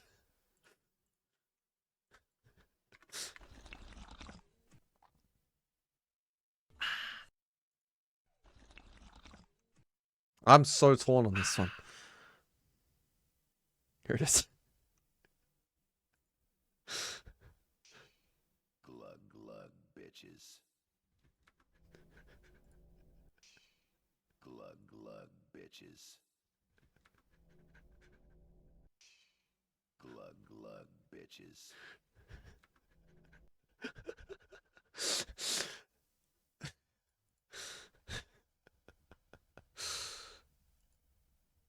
This is your brain on ADHD.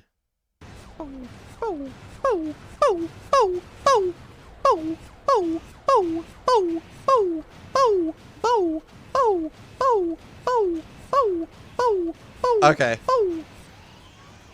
Yeah, nah. Yeah, nah. It goes in all right. Yeah, it goes in all right. I remember. I'm only remembering. I started cherry clipping the best moments. Yeah, it goes in all right. Playing that game was so it was all right. Like, it was all right. Well, it wasn't bad, but I don't want to play that game again. It was fine. It didn't do anything too wrong. It was just whatever. All right, next game is Off. Looks like an earlier version of Assassin's Creed. It's the first one, yeah, the very first game. I've never played a Assassin's Creed game, Walnut. This was the first one I tried. Can you confirm this is ADHD and visual form diagnosed? Yeah, the Off. You are correct, Mocha. Goes in, yeah. I like what it did. I like what it tried to do. It's cool. Yeah. Like, it's better than Close Me as far as RPG Maker games go. But yeah, it's good. Nothing stand out. Cool music. Cool graphics. Next game. Boku no Natsuyasumi 2 is fucking sick. It might even go above Shadow Colossus for the best game I played of 2023. And I think it is. Motherfucker, what is this ugly shit?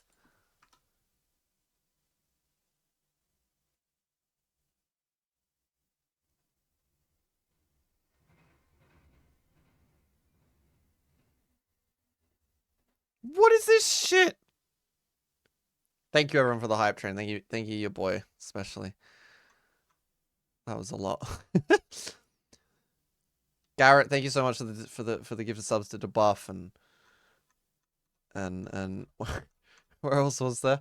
So that was it was an overwhelming amount. And then Ferric, thank you for gifting a sub to Walnut. M, thank you. Kent, thanks for the gift sub to Schlonk. I didn't even see that one. Kent, thank you for the gift sub to Schlonk. Oh my god, imagine if Schlonk actually shows up. Shaki, thank you for gifting one to Knurse. Oh, M, thanks for gifting one to Panda. That's cute. Mocha, thanks for the hype. Uwu luck. Unfortunately, I did not get it. And Fox, thanks for farming you emotes. Oh. God bless you.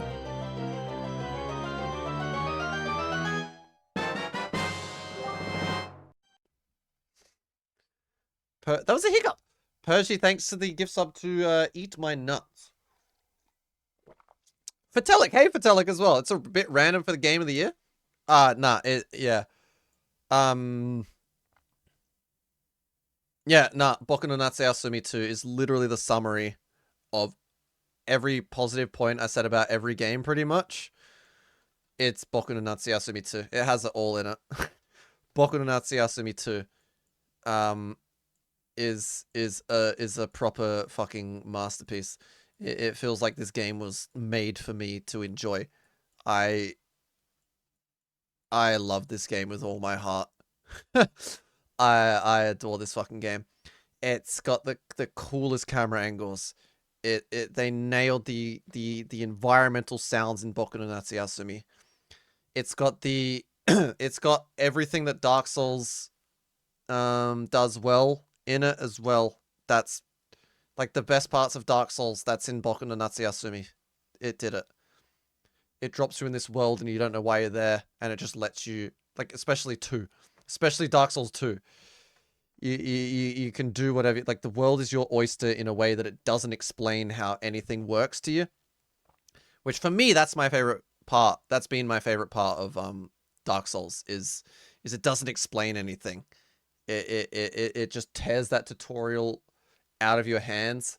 It's like you push this button to roll, and you can push this button to attack. Bye bye. What are you trying to do? I don't know. It tickles that notch. It's a cinematic freaking gorgeous game to look at. The camera angles and the way they set things up.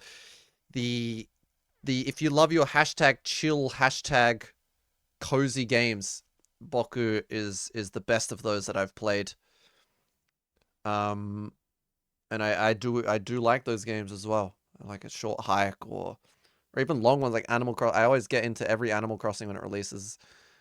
Boku no Natsu Yasumi 2 is like if Animal Crossing Boku no Natsu Yasumi 2 is like Animal Crossing on the GameCube, but it had an ending and a plot to it. That's another thing I appreciate about Boku no Natsu Yasumi 2 is no matter how you play that game, it'll end. It has an ending. It has a definite ending. I appreciate that a lot. Oh. Human Crossing. Yeah.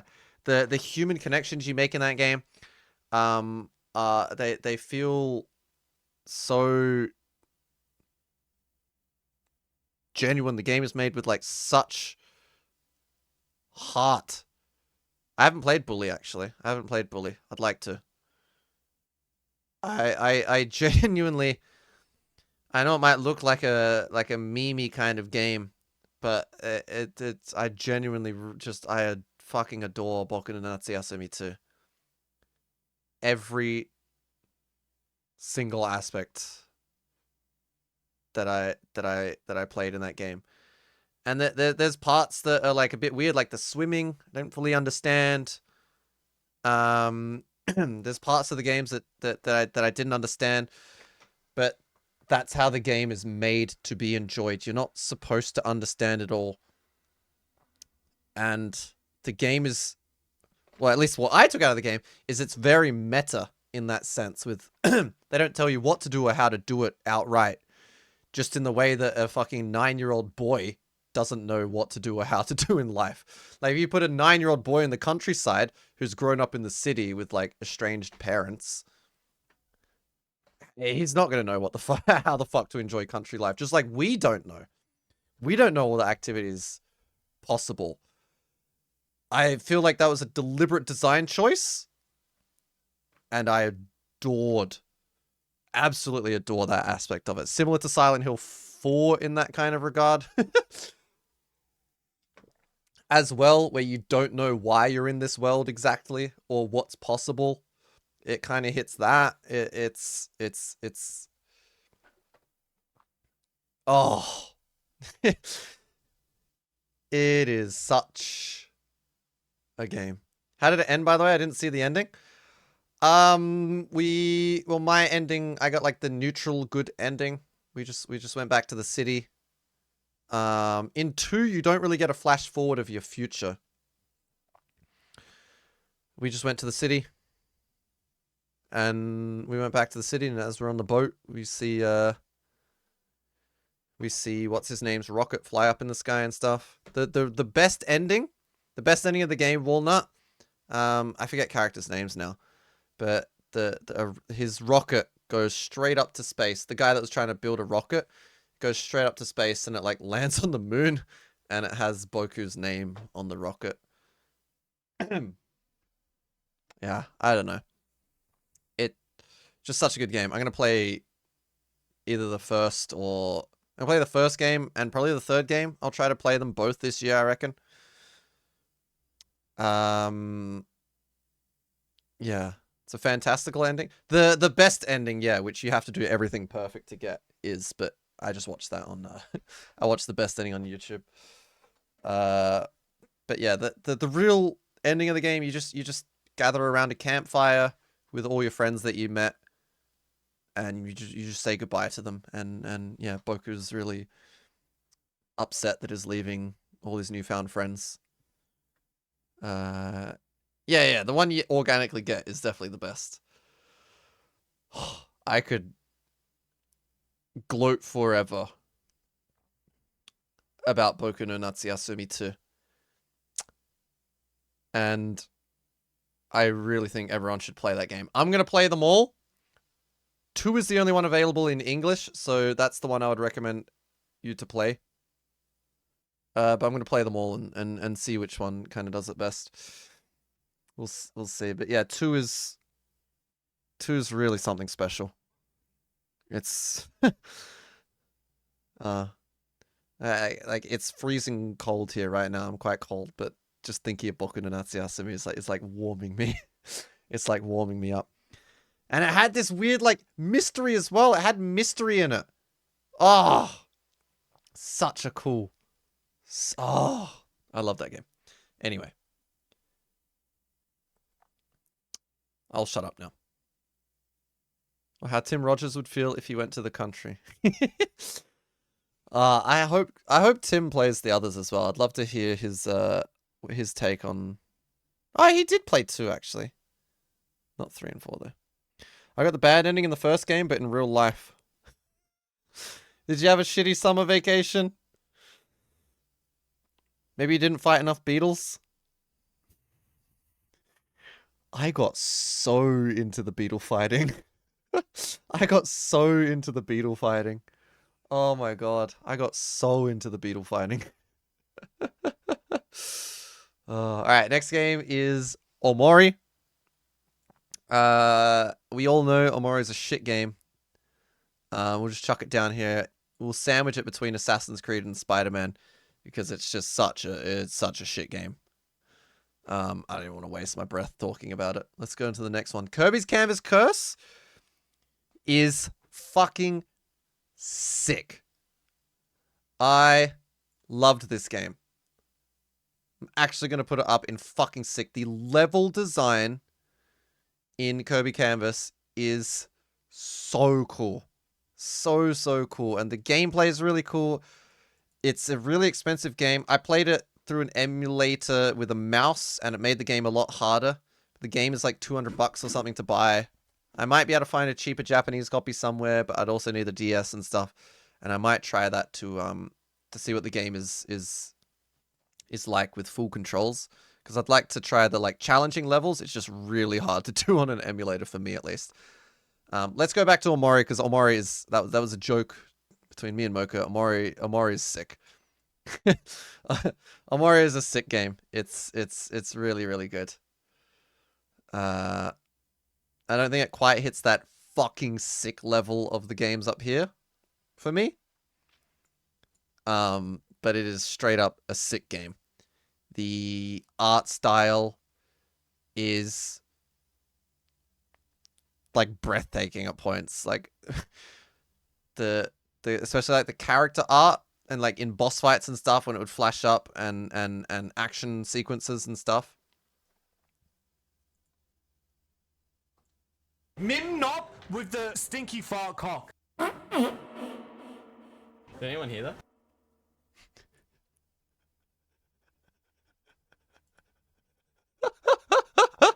Sorry, I just got a DM from Dick Dog and I was like, what's this? That's what it was. Does it take a lot for you to kick a game into nah? It's got to have like nothing I really cared about. All these games, they just had nothing I really cared about.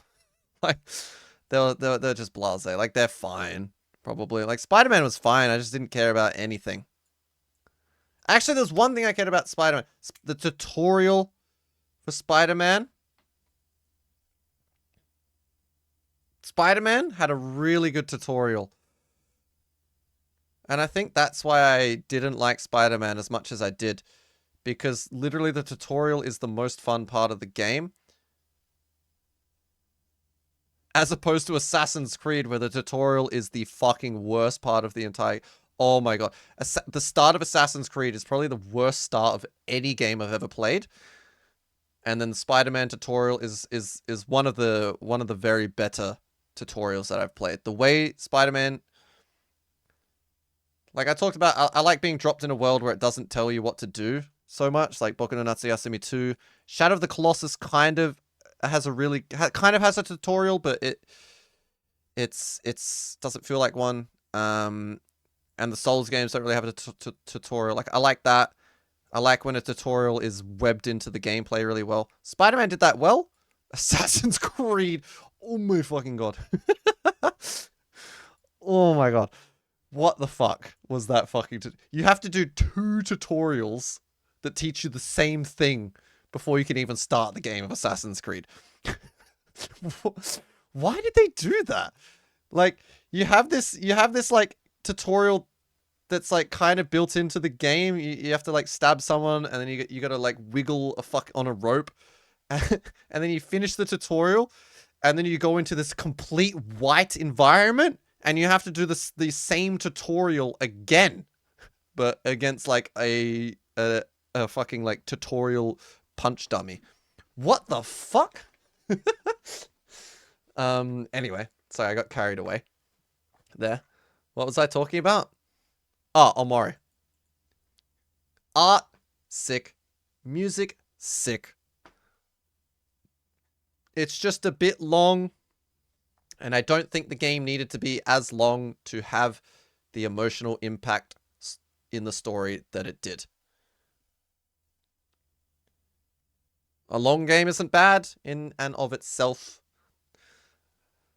but when I feel like you could have achieved the same thing in a shorter time, why didn't you just do it in the shorter time? And it's mostly the ending of Omori. It just dragged on, and it made the sick part of... Like, there's this real sick part in Omori, and I think it is a game that you should play, and that the story beats are really worth it. But there's this really sick part towards the end of the game where it kind of reveals what happened, and the way they did it was so cool. So cool. Because you had to piece it together for yourself, kind of, through... You get, like, snippets of what really happened, and the way that you get these snippets is really interesting. It's the photo albums section. So cool. And then, Assassin's Creed style, it forces you to do that again, but it, like, shoves it in your face. Assassin's Creed tutorial style. You do this, like, tutorial, and then you get this, like, tutorial again. Omori, you get this sick fucking revealing of the story, and then it just reveals the story right here. It's like, this is what happened! This is what happened! And it's just like, the game, it just had this like, boop, right at the end, which was a little sad. If you got the true ending, then you would probably put it in, I ain't playing the game for another 25 hours. I can't. Dark Souls 2 and fucking sick, that's just sickening. It's great. What did I just do? I love Dark Souls 2. Alright, last game is Shitani. Shitani, it's alright. It's alright. Visually, it's got some really cool segments, but it's a cheap Yumeniki clone. I didn't finish it. I couldn't work it out. I don't know if I ever will work it out. We'll see. We'll see if I come back to Shitani. It's fine. There's not much to talk about. It's a Yumeniki clone. Doesn't do anything wrong. Just, No, I didn't watch that, Mocha. Not yet, at least. Not yet, at least. And there we go. That took 4 hours. That took 4 hours. I thought that was going to take 30 minutes. When I made this today at work, during my lunch break, I was like, I'll do this for like 30 minutes, and then, and then we'll play some Disco Elysium. I still gotta play Disco Elysium. It's only 10 o'clock. That took 4 hours, and I don't even have as many games on here as Fox. Fox played way more than me. Jesus Christ. I talk a lot. Why are any of you here? Hopefully, like, I know a lot of you are doing, like everyone does stuff at the same time. Like, it's background noise. Bushfire! Yo! I listened to the soundtrack. I don't know what the fuck game that was you did. That's sick. But what I really liked was like 2 months ago you released a song that I really, really liked. I don't remember what it's called.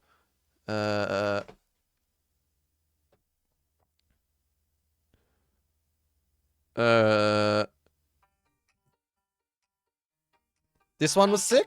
I like this one. This one. The show is open. This song's a fucking bop. I love this song. I love this song.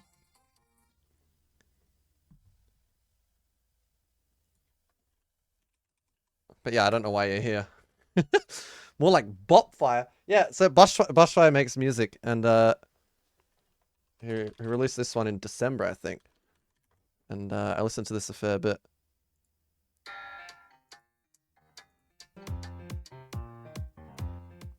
This can be the background music for a bit. And on your tier list, you missed 4 games. Yeah.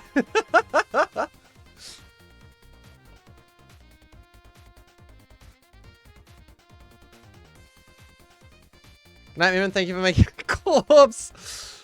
Corbs, you're wonderful. Sleep well, Corbs. Thanks for being here. I hope your night went well.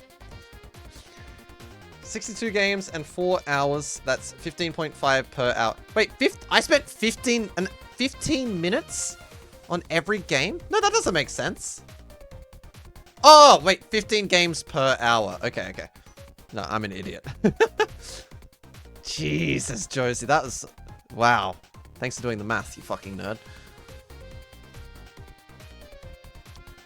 That's the joys of content creation. Sometimes you go longer than intended. Yeah, but this ain't going to be a YouTube video now. Fuck no. I might be able to do a mega crop. I'll just cut out all the shit, and I'll just keep in one line about each game. Because fuck me, I gas bag like a motherfucker. I'm here for the cats, to be honest. I mean, my cat is walking around. Shows you care about video game, it's alright. Oh, Tony! Sorry, you're probably gone by now. Just saying hi for a little bit, been lurking, but I'm on your way to the airport. Hey, Tony! Hey, lovely Tony. Sorry if you've already gone.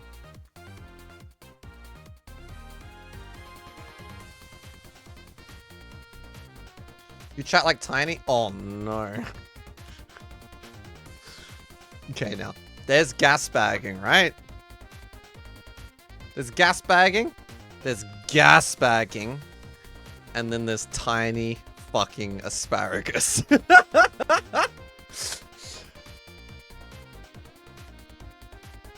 That's...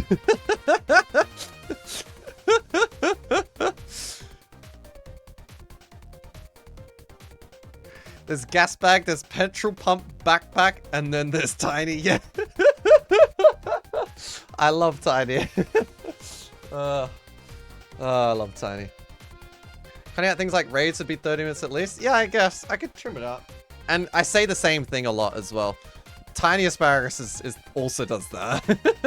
I think most people do that. You say the same thing over and over again, you know? Like Tiny does that. I think most people do that. Like you just repeat the same point because you don't remember where. Like there's this thing, like you say a point and then you'll read something like Corb's comment, like "Good night, Mim, and thank you for making me smile," and I'll respond to that like, "Oh, thanks so much, Corbs." And then Tiny does that as well, and I do that as well.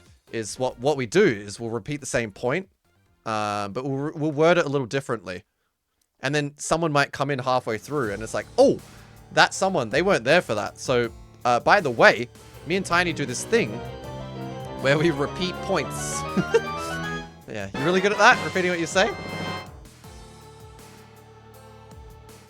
But yeah, I really enjoyed that EP, Bushfire. Those 3 songs are really good. But yeah, the show is well, I forgot what it's called already. Forgot what it was called already.